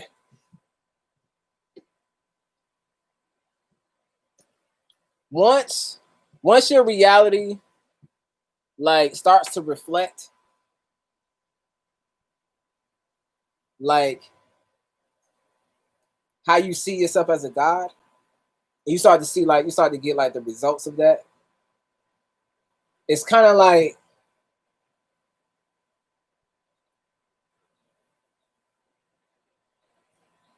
once you get the results of that, you start to see that the more and more you begin to see that there appears to be something that don't want you to enjoy that, like this weird energy, that like the system. It will begin to reject what it is that you want to enjoy about yourself. It's as if it doesn't support it, which is weird. It's like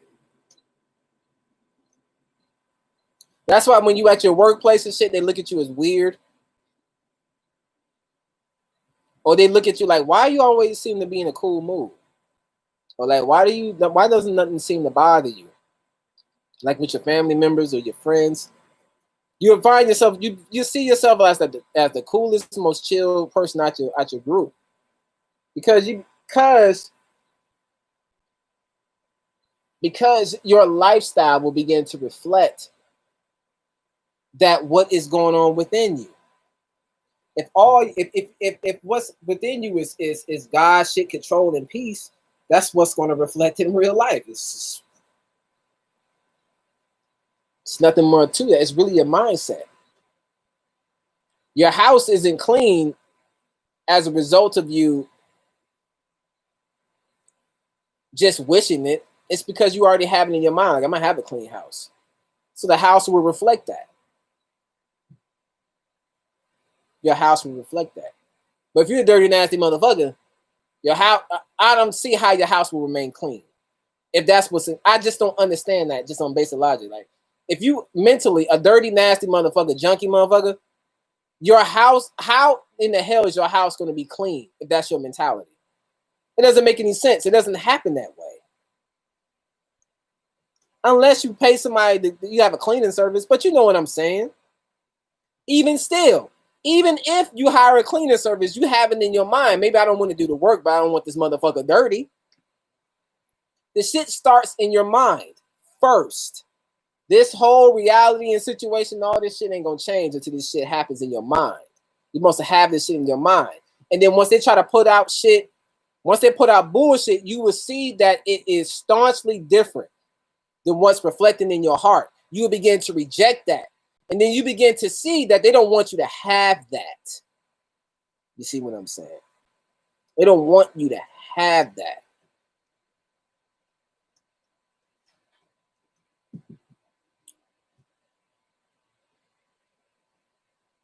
You begin to look at this shit like,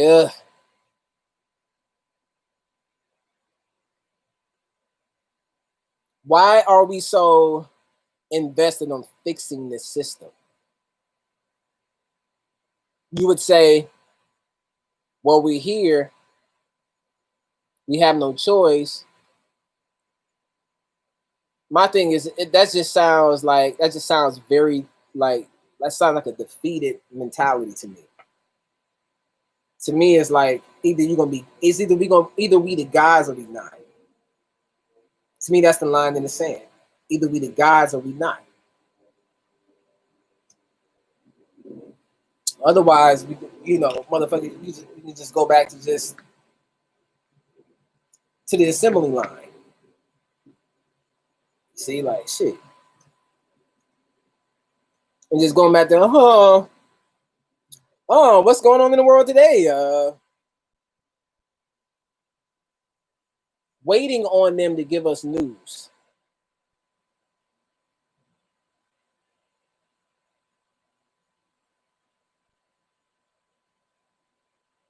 I thought guys is supposed to be the news.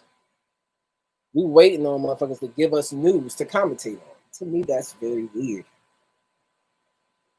To me, that's very weird.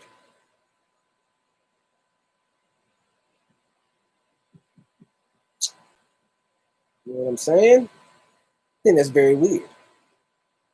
Think about it. What are niggas waiting on?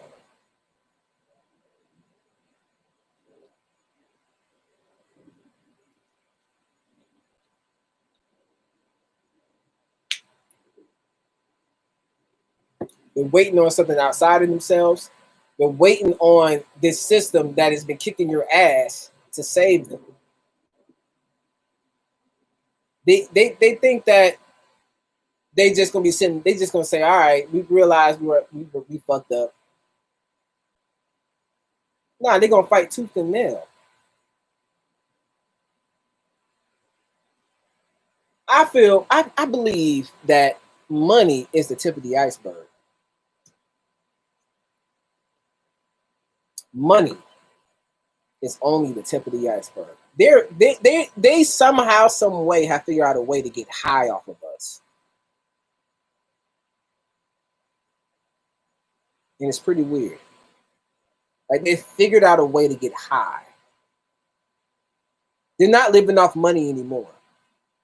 They've been stopped living off money. The president of Ford. Now, I'm not sure if I've said this before. I feel like I've said this before. I never said it. Have I said this on camera? I don't know. Fuck it, I'll be repeating myself. Fuck it. But Henry Ford, the man who started Ford Motor Company, okay? Before he died, he has it contractually within the company's rules and legislation that the family can never ever sell the business they can never sell more than either 49 or 50% of the business. But the family will always have power, regardless. He has that. So they hire different presidents of Ford, but the chairman will always be in Ford, always. You understand what I'm saying? So what the current chairman of Ford done is either him or his son. But either him or his son, they married. I believe her name, y'all can correct me if I'm wrong. I believe her name is Linda Firestone. You understand what I'm saying? So if I'm Ford, if I married the daughter of Firestone, do I have to pay for tires ever again? Ever. I'm just asking. So since I don't have to pay for tires, but if I own Ford, and let's say my nigga Ray owns Mercedes, will I ever be without a car again? I'm an elite motherfucker. If I own Ford and all the resources that I have, wouldn't it behoove the owner of Publix to make sure that my food, that we feed each other? Just it's nothing for him to send me food every day. It's nothing for them. They take care of each other that way. Just how you see rappers, watch rappers in their parties. Watch like rap like a Young Thug, Gunna. Watch their parties. They give each other amazing gifts. They take care of each other. You see what I'm saying? If anything ever goes wrong, them niggas like this is say Young Thug for instance. One of like Gunna came in and gave him 100,000. Another motherfucker gave him a Richard Mills watch. Another motherfucker give you a Rolex. Let's say Young Thug blows his money. He has these assets. He's taken care of. He's taken care of by this unit. That slap. Them slime niggas. They created this circle of like they like circulate the resources among themselves to keep this shit going. If I'm an elite motherfucker and I make whatever, we all in the same circle. We all are sharing and sending each other stuff. If I'm making sneakers, it's nothing for me to send all my boys sneakers, all of them. I make Jordans. I can send everybody sneakers. And as I'm sending you sneakers, my friend who owns liquor, they're sending me liquor. My friends who own clothes, they're sending me clothes. You see how this shit go? Them elite motherfuckers are not living off money.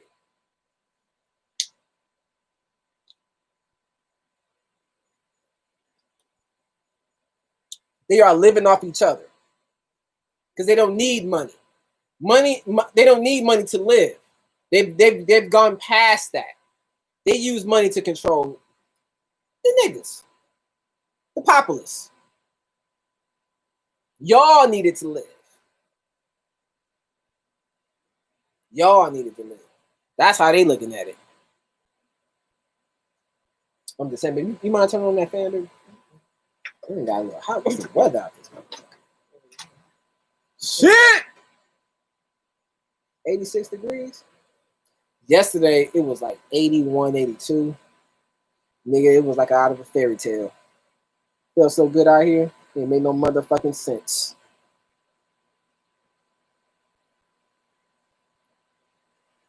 It made no motherfucking sense.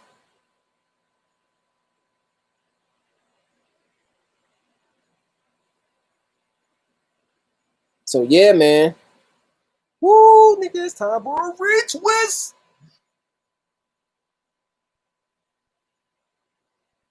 Let this shit grow. Do some new shit.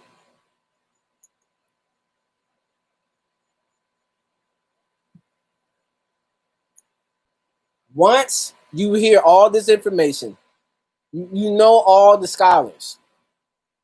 Once you have the information, what separates the big boys from the little boys are those who are actually want transformation. That's the key. Actually, those who want transformation. Niggas who have the information and niggas who can spit it at you, give you the lessons. You understand what I'm saying? And then those who actually want to apply the lessons. Who are actually doing the lessons. Where you don't have to ask them what the lessons are. You can see what the lessons are. You see what I'm saying? You can see it. They reflect it. They live it.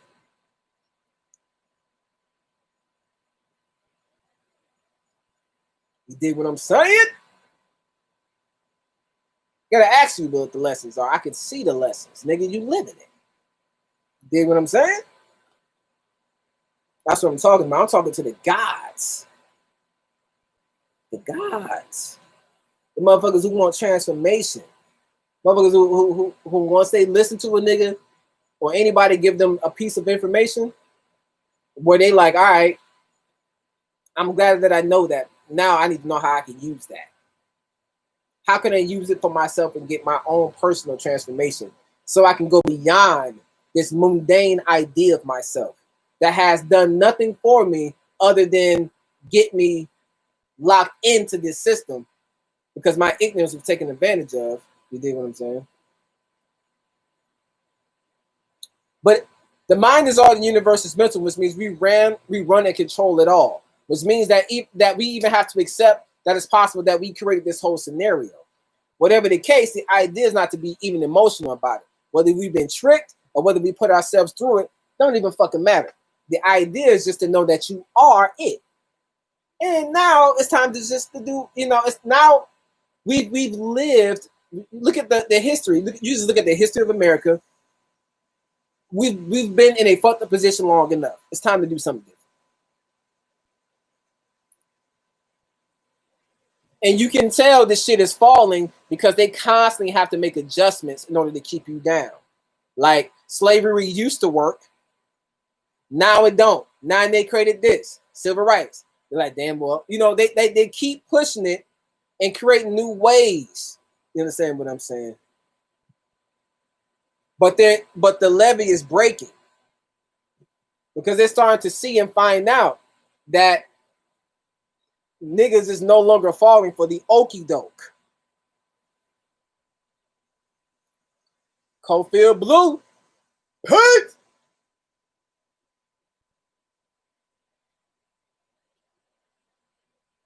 When you close your eyes and you meditate in your higher self, you see your higher self as a being that is undescribable. That is who you are. When you meditate, you imagine, just put all the shit that you've seen in your mind as a child. You have a tail of a lion, the head of a fucking goddamn gremlin. You see what I'm saying? You got your dick wrapped around your waist. You understand what I'm saying? You got 4 titties. Like, you go crazy. You have to convince yourself that you are not human. That begins the transformation. Right now, you've been taught completely that you are a caterpillar. And that's all right, and that's understandable because that's what we are in. But I'm talking about those who call themselves God. Now that you call yourself God, you understand what I'm saying? Let's get to it. Let's get to it. Let's get to it.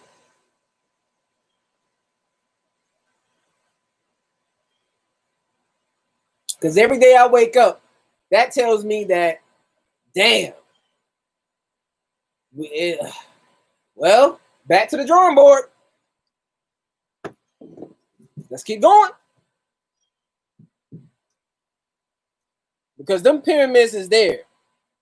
Jazz is here. Hip hop is here. I can look and see that niggas can do God shit. I can see that. I want to see niggas do God shit consciously. I want to see the guys getting into doing God shit consciously on purpose. How about that? How about we try that idea?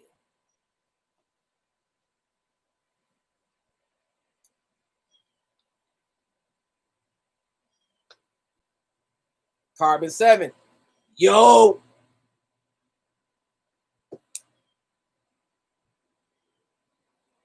C Noise 83 has a question. Let's see. Most of my lucid dreams, I look in the mirror and I see my regular face, and I'm always free and yelling in different chants. Yeah, like I've had dreams. I think that's human nature. You know what I'm saying? It's human nature. Like if you in a house or something like that in your dream, it's human nature to want to look at your reflection. That's just the ego. You know what I'm saying? That's human nature. Because I used to do that all the time. But what began to happen to me, C Noise 83, is that the more I've done that in my dream, the more my image began to transform. Like I began to it began to try to show me something else. You see what I'm saying? It's as if it rejected the image that I was telling my mind I was supposed to be seeing. Like when I'm in my dream, I look at myself in the mirror.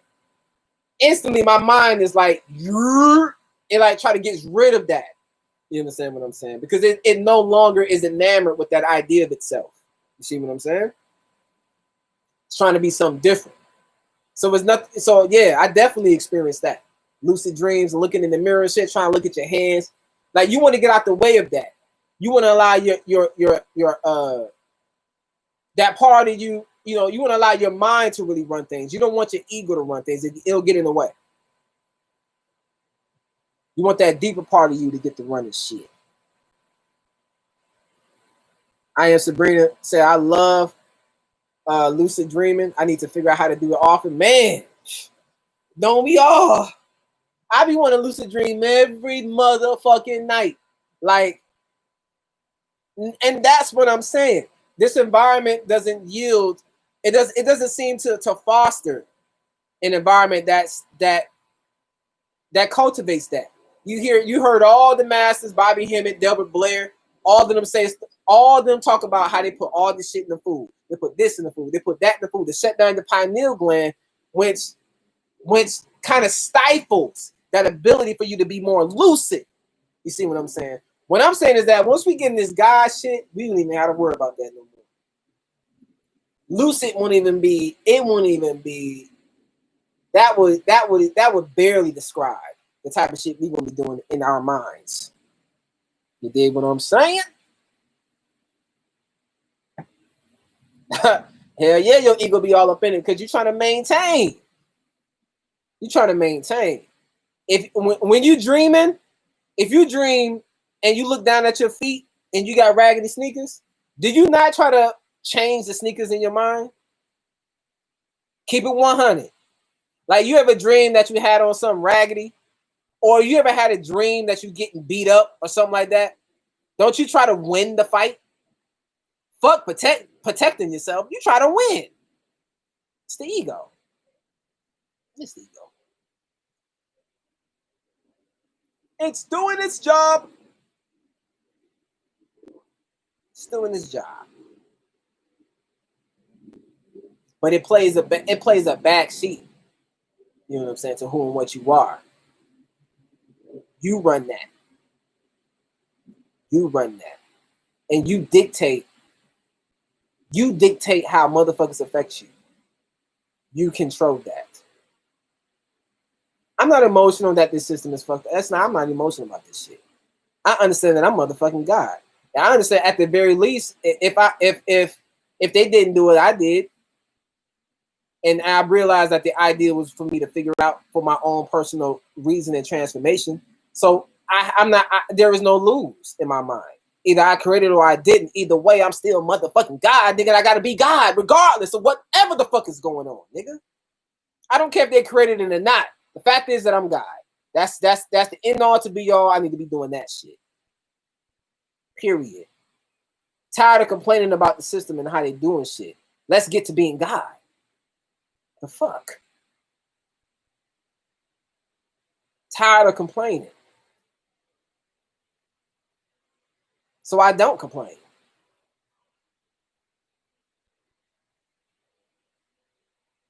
I don't complain.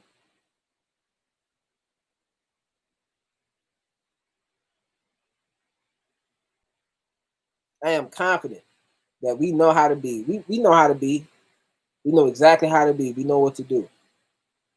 We know exactly what to do.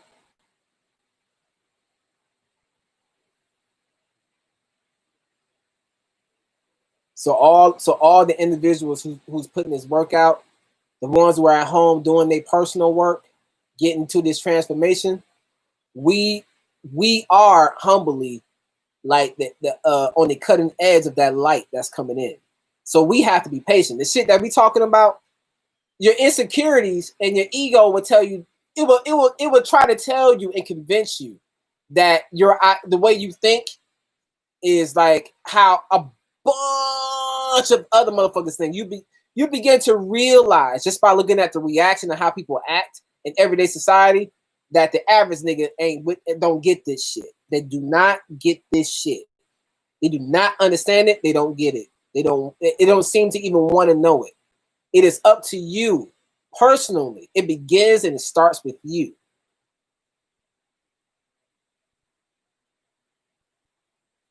You go in the streets right now talking about you God, them niggas gonna look at you like you crazy. And they don't understand that shit. You gotta have that. You nigga.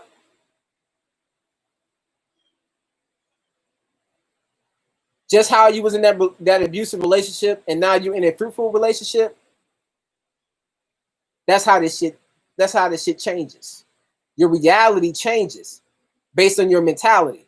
Just when you decide that you don't want another motherfucker beating on your ass no more, and now you're in a situation where you're not getting your ass beaten anymore, that's based on the mentality, right? Of you seeing yourself no longer being a part of that situation. The same way you no longer see yourself a part of that situation, it's the same way you see yourself no longer part of this system. I'm not investing in this shit. I'm just not. I'm not invested in it.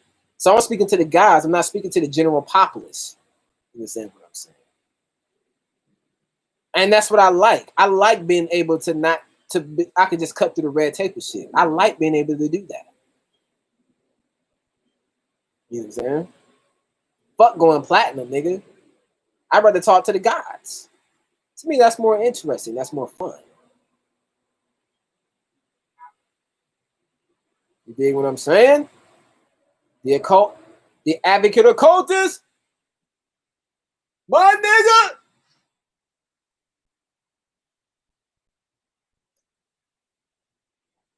You already know the business. Nigga, we talking God shit.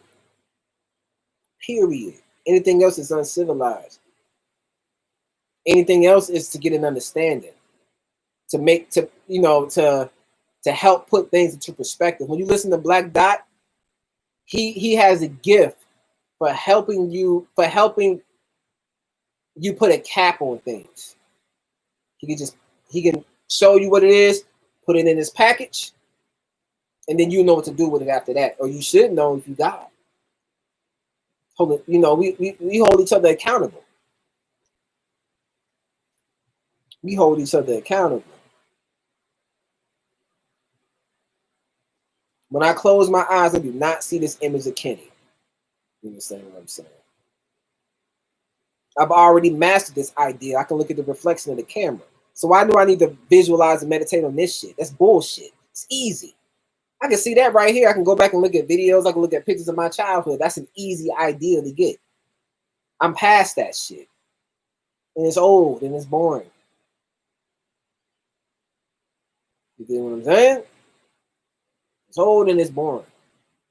And I know that false perception is limiting my ability to transform myself. Now, if this system and being in this human shit was all I needed to transform, then we wouldn't have nothing to talk about. But the fact that we're having this conversation means that we live under conditions that don't foster that idea. And we are now in a time to where these conversations are being had, which means that it is time for change to take place. Change couldn't take place without the conversation. Since we're having the conversation, that means that it is our responsibility to make this shit go. And it starts in your own home. Starts in your own home, and then it begins to expand.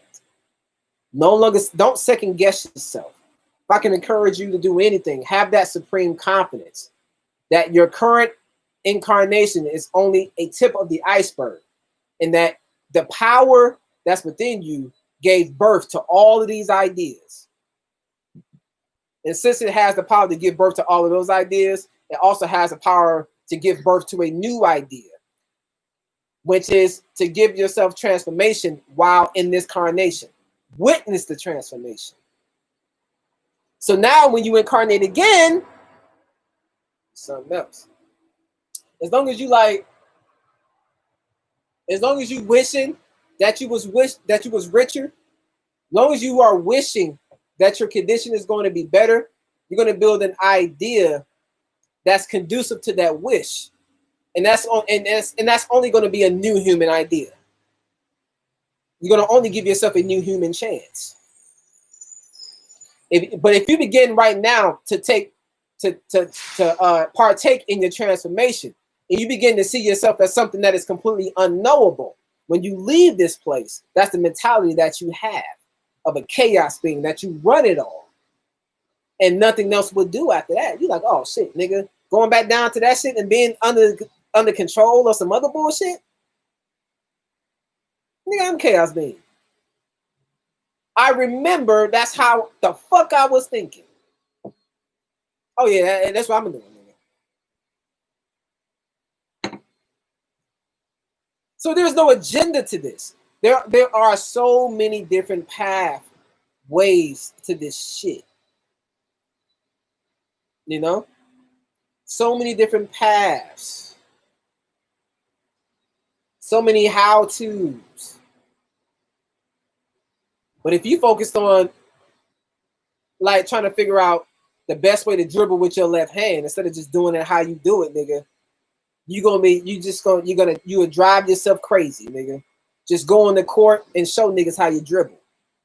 And don't care. What I like about TJ Warren, the player of the Indiana Pacers, that ugly motherfucker, is that nigga, he just go out there and just get buckets. He don't make the game look hard at all. That nigga like TJ Warren, that nigga just goes out there, dribble, between the legs, back up, turn around, bitch, in your mouth. Bitch. Oh, coming down the court, dribble, bitch. Give it to you. He ain't worried about trying to look like Kyrie. If TJ Warren was worried about how Kyrie dribbles, how Steph Curry dribbles, how Dame Lillard and CJ McCollum, you understand what I'm saying? That nigga he would drive himself crazy, TJ Warren. He has to figure out how to be motherfucking TJ Warren and get money how he gets money. Get buckets how he gets buckets in the best way that he can for himself. You understand what I'm saying? When he goes to a peer and he asks them, and he said, you know what, Gilbert? I was looking at your highlights, Gilbert Arenas, and I seen how you got to that angle in the court. How'd you do that? Then once he listens to the philosophy, it is up to TJ Warren to go back to the drawing board and see how he can get there. Because he may not be as fast as Gilbert. He may not be as quick. You understand what I'm saying? His body type is different. So his seam, he has to hit a different angle. So only thing he can do is practice leverage. You understand? On what Gilbert has gone through, what Michael Jordan has already done. And he can only inject himself to do it the best he can to get his best results. But motherfucker, I can't jump as high as Jordan, so I can't ask him how he dunks.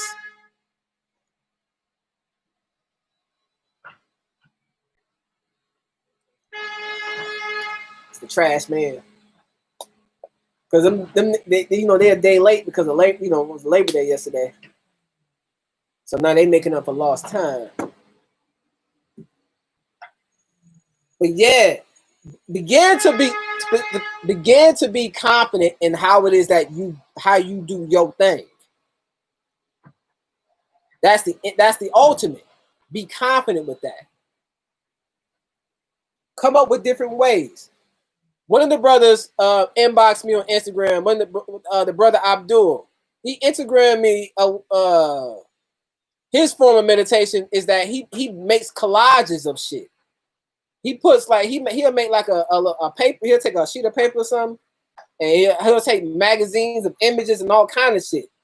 He just makes a collage. He does his own way. He'll look at the shit and then go in his own meditation. Far be it for me to tell him that he's doing it wrong. No, brother. That's not how you meditate, brother. Brother, that's not how you meditate.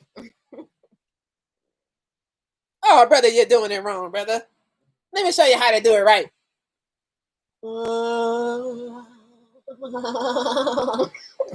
Fuck that. The method you told me, nigga, is the right method. And that's what I like seeing. Your method. I can't begin to tell you how crazy I go. I go crazy in my meditations. So much shit going on. Nigga, I've gotten past having a sex scene in my mind. Nigga, I have multiple scenarios of different situations, of different areas of ways that have nothing to do with one another. But they work together. You see what I'm saying? Like, you can't go wrong in this. You can't go wrong.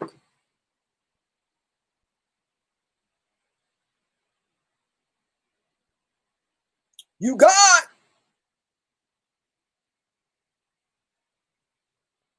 And there ain't nothing complex about that. What the only thing that makes it complex is your programming. Your programming makes it complex.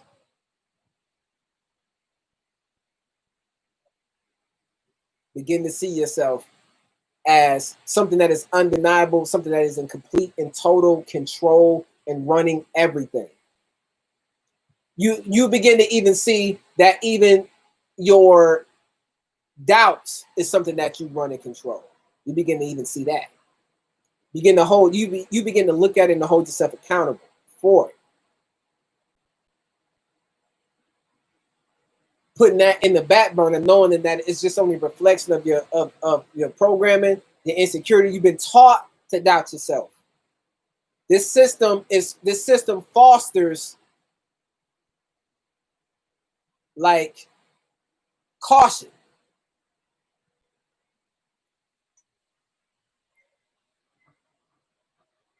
You dig? So you want to get past caution and get to it.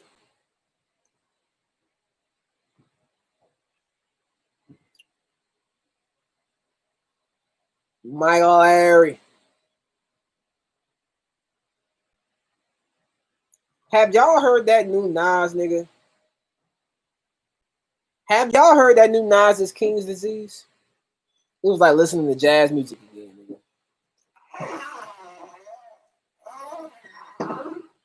It was so refreshing. That new Nas King's Disease album is so fire. Not a single miss. That shit got like 13 songs on it, nigga. Where that shit at? I think that shit got like 13 songs on it, right?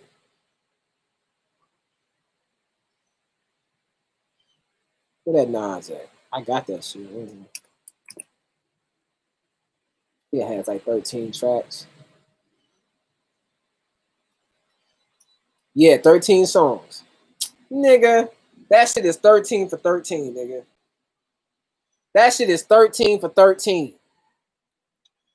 I haven't heard an album like that in a long time, nigga. An album where I can sit down and listen to it straight through. I listen to a lot of music. Anytime I listen to new music, I listen to albums second for second. You know what I'm saying? I really live with albums. Nigga, that shit, nigga, I played that shit back to back, nigga. Back to back.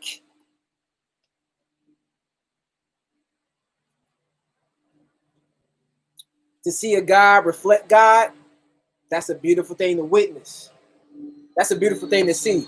When you listen to that Nas' King's Disease album, you will see a caterpillar that made that transformation. He touched that part of himself. You understand what I'm saying? That's all I was looking for when I watched all these documentaries, all these biographies I've read and shit like that of these great legends.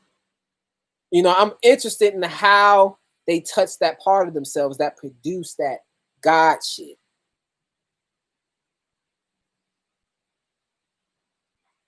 This system has also dictated how we kind of quantify what a God is too. Like if a piano didn't exist, would Stevie Wonder still shine? I feel confident that he would have figured out a way. You understand what I'm saying? He's God. I used to think that, well, Stevie Wonder could only thrive today because a piano exists. I used to think that. Like, well, he only could thrive today because a piano exists in today's era. If he was born 100 years ago, he would just been a blind slave. Which is possible. Which is possible. Who knows? But based on what he's produced and what he's created, like, yo, like I can't imagine him being anything else but God. He's just used the piano as a way to express it. Music is just a medium to express what is already in you, to get you to, you know, to help you recognize it. And amongst a bunch of other things, I'm sure.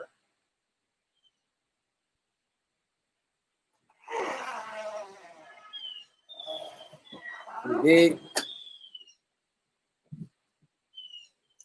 So I'm about to get up out of here. I am willing to answer some questions, though. They got some questions for sure. Oh, they're co-activists. Oh, yeah, I listened to that Big Sean. Yeah, you know I listened to that, Nick.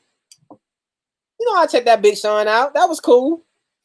I'm going to give it another listen. You smell that garbage truck? Yeah, oh, you thought I passed? Yo.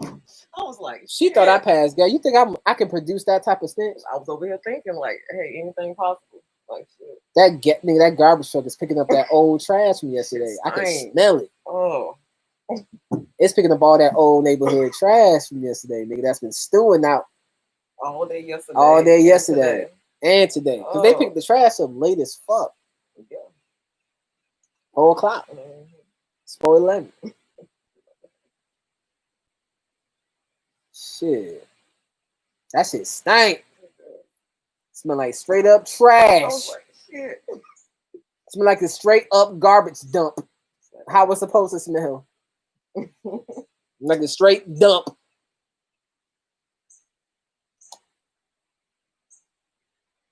We got this shit already, y'all. We got this shit. I'm just being a little impatient. Because I want this shit to happen. No! So I'm being impatient. But we got this shit. Oh, nigga. We got this shit.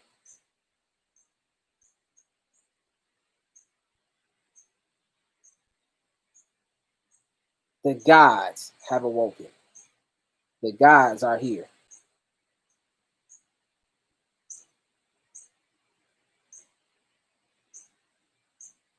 You did. The gods. And now that you know that, now that you know that you got, you just, I mean, I don't know, like,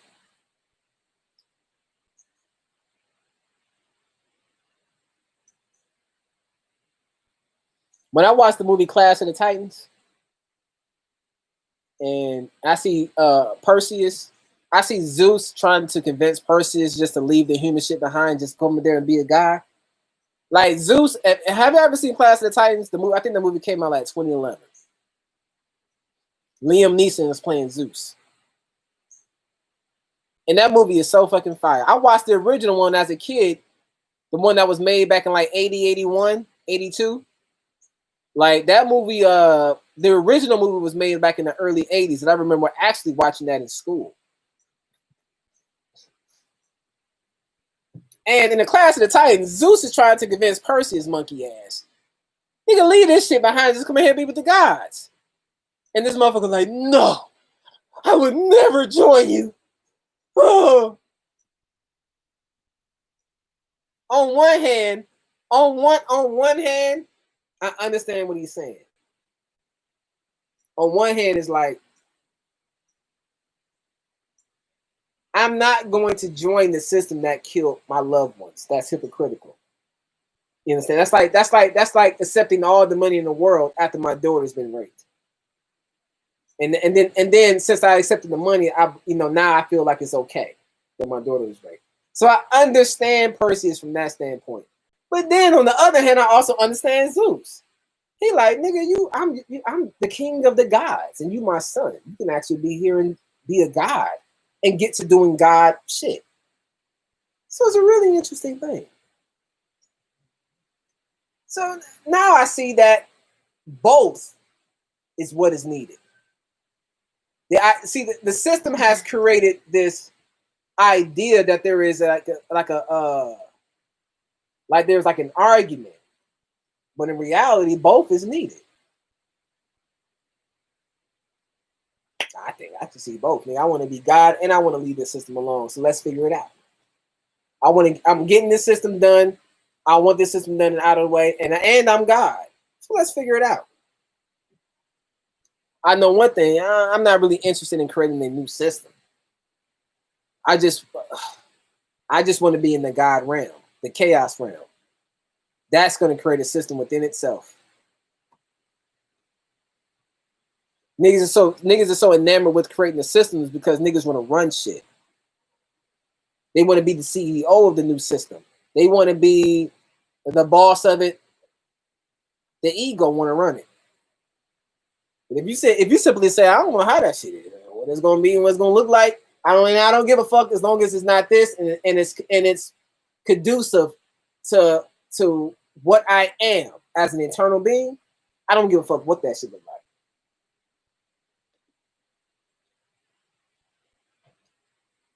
I know whatever it is, when that time comes, I would have the power to determine what it looks like for me. And that's the idea. Once the shit hits the fan, I get to determine what the shit smells like. I'm God. You will find that there will always be people that's going to be dependent on someone to provide a system. Then there's going to be those who are the system. And then you're going to find people that's going to be connecting to other people's system until they figure it out for themselves. That's what's going to happen. Right now we're under the guise of someone else's system as a collective. How this shit was set up, nigga, was some. I mean, goddamn, I can't help but look at it in awe. I can't help but look at this shit in awe. How they set this system up and how it's running. It's really a fantastic display. I am in awe of this human shit. Not in awe of the glamour. I'm in awe of the system, how it's been set up, and how we're invested in it as a people. Woo! Very, very creative, I would say. Very creative.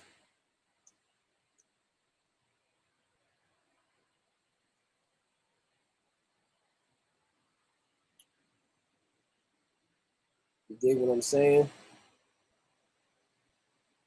So let me get up out. Unless I got a couple more questions. I'm about to relax. You know I'll be back. I'll be back in a week or so, week or two. You know what I mean? I ain't got no schedule. You know, talk when the spirit hits. Did you see AB Beauty's question? What'd you say, baby? Did you see AB Beauty's question? AB? Mm-hmm. AB has a question. What's the person's name? AB Beauty. Where is it? Right under the advocate of cultus. How did you start accepting the reality? I didn't know if you already answered that or not. Oh, I didn't see it. Oh, thank you. Okay, AB Beauty. All right. So how did you start accepting the new reality once you started to deprogram yourself? Ooh. That's a solid question. You kind of answered it on the interview, though, with the advocate. I can never say his name. The advocate of cultus? Mm-hmm. When he asked you how, I guess he asked you how you dealt with your breakthroughs. I guess it's a sign. It's a little different. Okay. We'll read it again. How did you start accepting the new reality once you started to deprogram yourself? So, see, the thing is that the new reality is constantly unfolding. So it's kind of like before I even knew or had any idea what deprogramming myself was. You understand what I'm saying? I already began to open my heart. You know what I mean? Oh yeah, that's a fire ass question. because that's a climate question. You know what I mean? About time.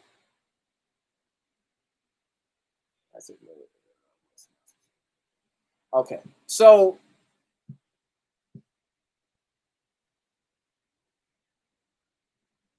by the time you begin to deprogram yourself,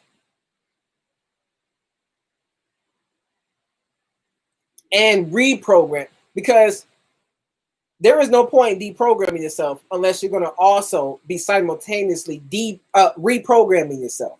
Because if you just deprogram yourself, you could possibly open yourself up to someone else reprogramming you with their idea. Now, let's be frank. Let's be frank. To a degree, that's kind of what I'm doing now. That's mind control. The idea is but the intent is different. The intention, the heart is different. You understand what I'm saying?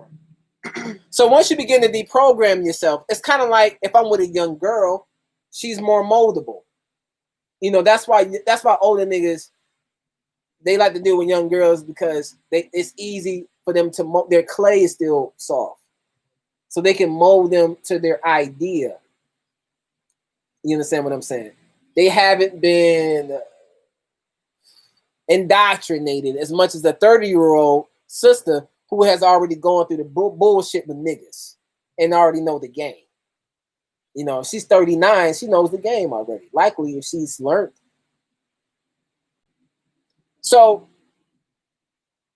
but the only way the learning begins with the deprogramming and the reprogramming. That's what the learning. That's what I'm trying to get to at the end of the day, is that once you deprogram yourself, you now have put yourself in a position where you can critically think for yourself. So you can program yourself with the new hot shit. Once you've done that, dealing with the reality of things is really, it's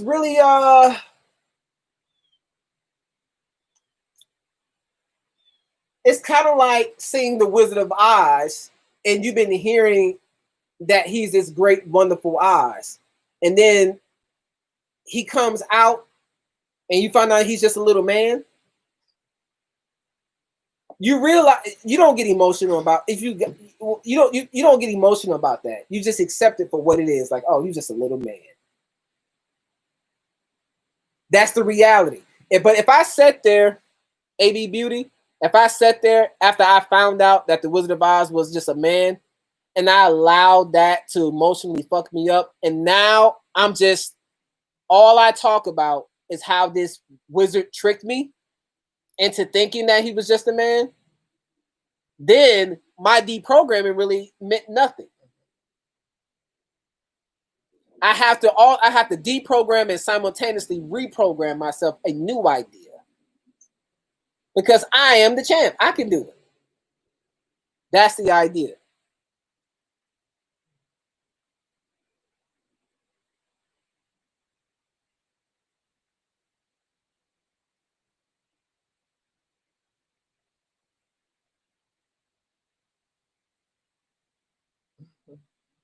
Word. She said, AB Beauty said, I feel what you're saying. Sometimes the reasoning mind gets in my way when I'm enjoying it. Like, this is too good to be true. Yeah, that's human nature. That's human nature. They have you thinking that it is too good to be true for you to be God. They have you thinking it is too good to be true that you actually run shit. That sounds too good to be motherfucking true. But to me, it's just fitting. You see what I'm saying? It's just fitting. It's no longer like, it's nothing more than that now. For me, it's just like, yeah, this is how it's supposed to be for me. The motherfuckers better catch the fuck up or get my wrath. See what I'm saying? Or get my wrath. So dealing with it is a process. It's not gonna happen overnight. Like when Neo first became unplugged, you see how he act? The motherfucker went crazy. He couldn't breathe and shit. He pulled the shit out of his mouth. He seen that motherfucking machine. Like, what the fuck, nigga? He naked and shit. He going down the tubes and shit. He wake up. They giving him all this nasty ass food. He seeing motherfuckers with shit with plugs in the back of their neck. It's a process. You see what I'm saying? Once you look through the veil, at that point, the idea is to equip yourself as much as you can to prepare yourself for the monstrous shit you about to see. Right now, what they're doing with all this pedophilia, with them putting it on Netflix, with them dropping that Jeffrey Epstein shit, it is not to get, see, the trick is not to get you to, a part of the trick, of course, is to get you to agree to it. But it's only to prepare you for what's already known. It's the same thing, AB. Think about it. Like, it's the same thing. It's like, if I didn't know that level of pedophilia existed, then all of a sudden the levee broke, and then they shit got blew up, and all of a sudden everybody knew all the information, it may be too heavy for the average motherfucker to grasp. Like, they fucking eating babies? You be like, oh shit. Nigga, you will create a revolution just based on that. You who knows? They can create a whole new reality just based on that, and just to get you happy with no longer, just by saying, okay, babies are no longer getting fucked. All right, that's the world we in now. Babies are no longer getting fucked.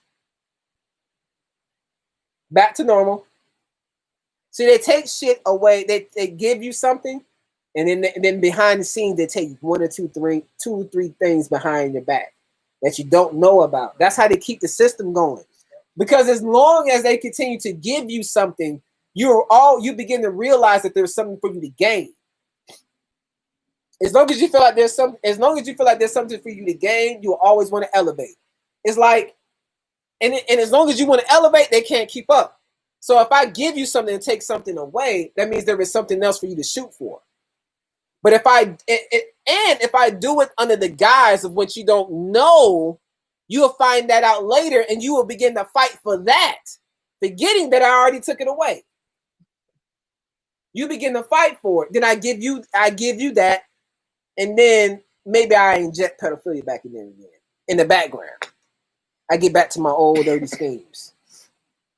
Because right now they're happy with reparations. They're so happy. They're so happy they don't see the other three things, the other three freedoms I done took away. But right now they're happy. But by the time they get done spending all this reparation money, and they become hip after a couple 100 years, that I done took them three things away, then the reenactment starts again. The game starts again. All right, I will finally give them what they want. Is this what they've been crying about? Black Lives Matter, protesting? All right, we'll give them a little justice. Damn, that was a hell of a question by AB. That shit baked my fucking noodle. It caught my eye. So I'm like, yeah, that's a good question. That shit baked my fucking noodle. I had to really think about that. Because once you into your transformation, you kind of forget that. Like I kind of forgot, like you kind of forget those steps sometimes. Those small steps. That's why I like doing live, because it helps me remember the detail of things sometimes. Some of the things that I may have forgotten along the way that helped me get to this point. To this point of being able to reflect. And you know, that's why I like this shit. You have balance within yourself. Yes, I know this system is fucked up. And yes, I also understand and accept that the motherfuckers who own YouTube, which is a platform that I'm putting this shit on, they could be licking baby nuts. And I don't even know. And I'm up here working for them on YouTube. This is a shit. The balance is having that balance and knowing that this shit is just a product of the system. I'm just going to use it how I can use it, whatever, fuck it. I'm going to use the money how I can use the money. And I'm going to use it for my people. until this shit hits the fan, because I know it will hit the fan. But I'm gonna do what I gotta do until then. I'm gonna do what I gotta do. You dig what I'm saying? So hit me up on IG. You understand? It's lit. My IG is simple as my name, Kenny Mansa. You put that shit in, that shit's gonna pop the fuck up. Kenny Mansa, Kenny_Mansa is my IG. If you need to hit me up, that's one of the best ways to reach me.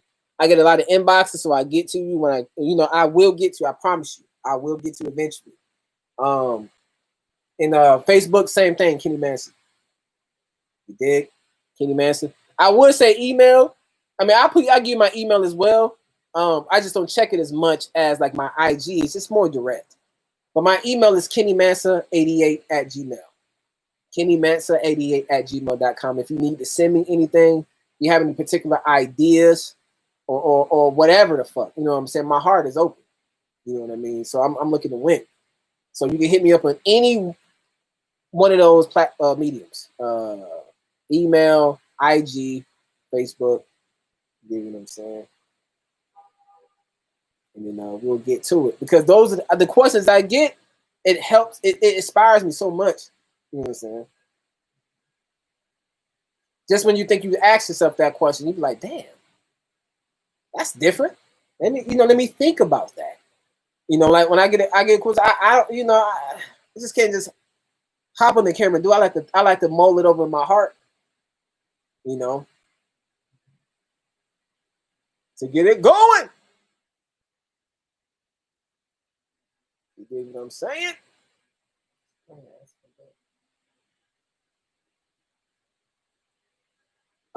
I am Sabrina, co-creator. Before you leave, give out a couple books for beginners. Mind Control 101. You know what? I'll go get it. I'll go get a few. I can do that.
All right. I broke a few quick little tidbits. No particular order. Ancient Future by Wayne Chandler. Ancient Future. He goes through the 7 laws of Tahuti in detail. Not only does he go through in detail and how they work and how they apply to you, but he also connects them to real-time, real-world events and in history, so you can get a overall understanding. Huge on transformation. Wayne Chandler, Ancient Future.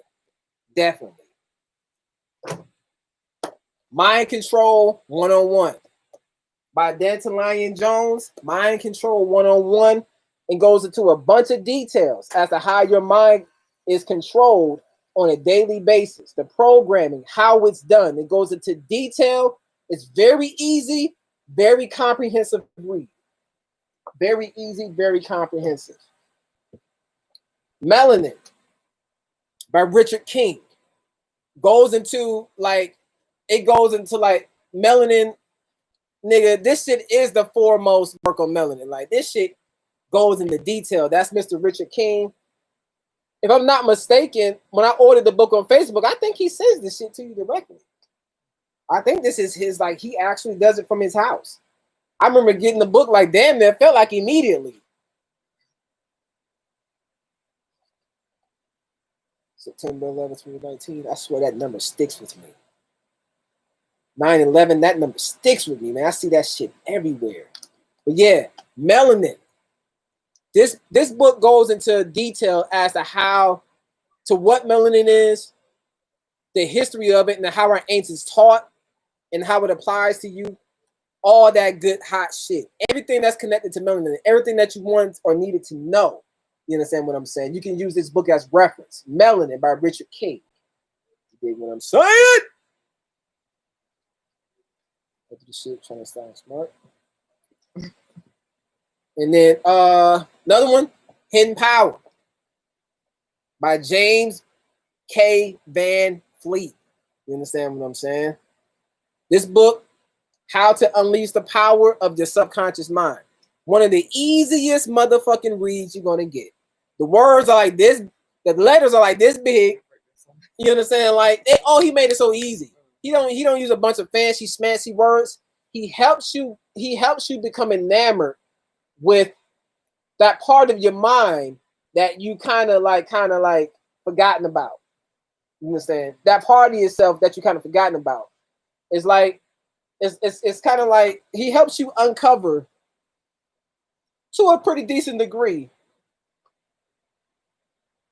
as to how you've been living in this small house of consciousness, and then there's a big world out there. There's a big world out there. The subconscious mind helps you do that. This book definitely helps you do that. Helps you unleash that. Get into that. And damn, I don't know if this book is a good book for beginners. Well, that's complex. It's pretty complex. It's good, though. I would say this book is great for beginners as well, because it's something that you can come back to later and get busy. Because he goes into so many different little things. Like, he goes into like, so this book is The Origins of Occult Civilization by the Brother Panic.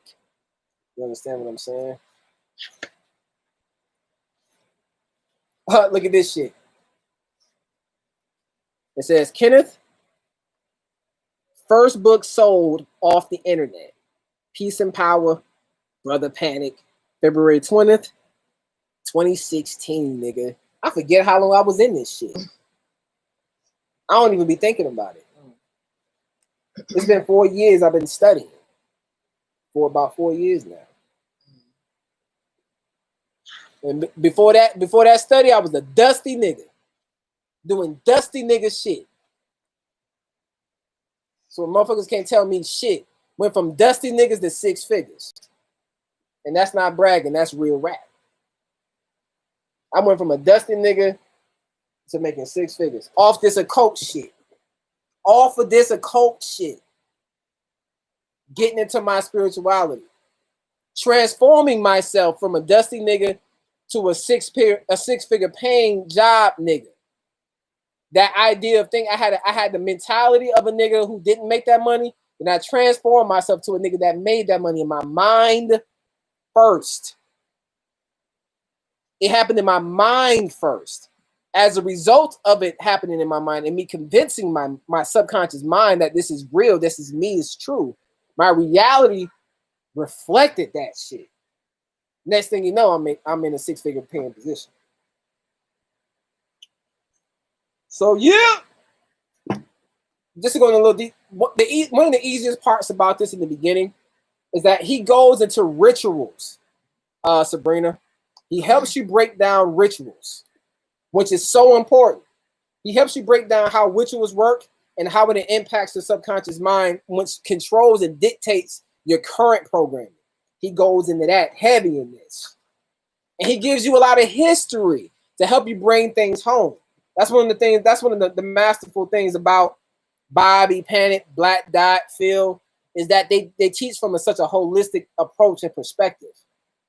And I shoot for that. You understand what I'm saying? I still have a lot of work to do. But then at the same time, I also accept the fact that perhaps that may not even be my path, but it could be something completely different. But I'm constantly transformation, so who fucking knows? I'm a chaos being. I change. You know what I'm saying? A year from now, I could be a different nigga.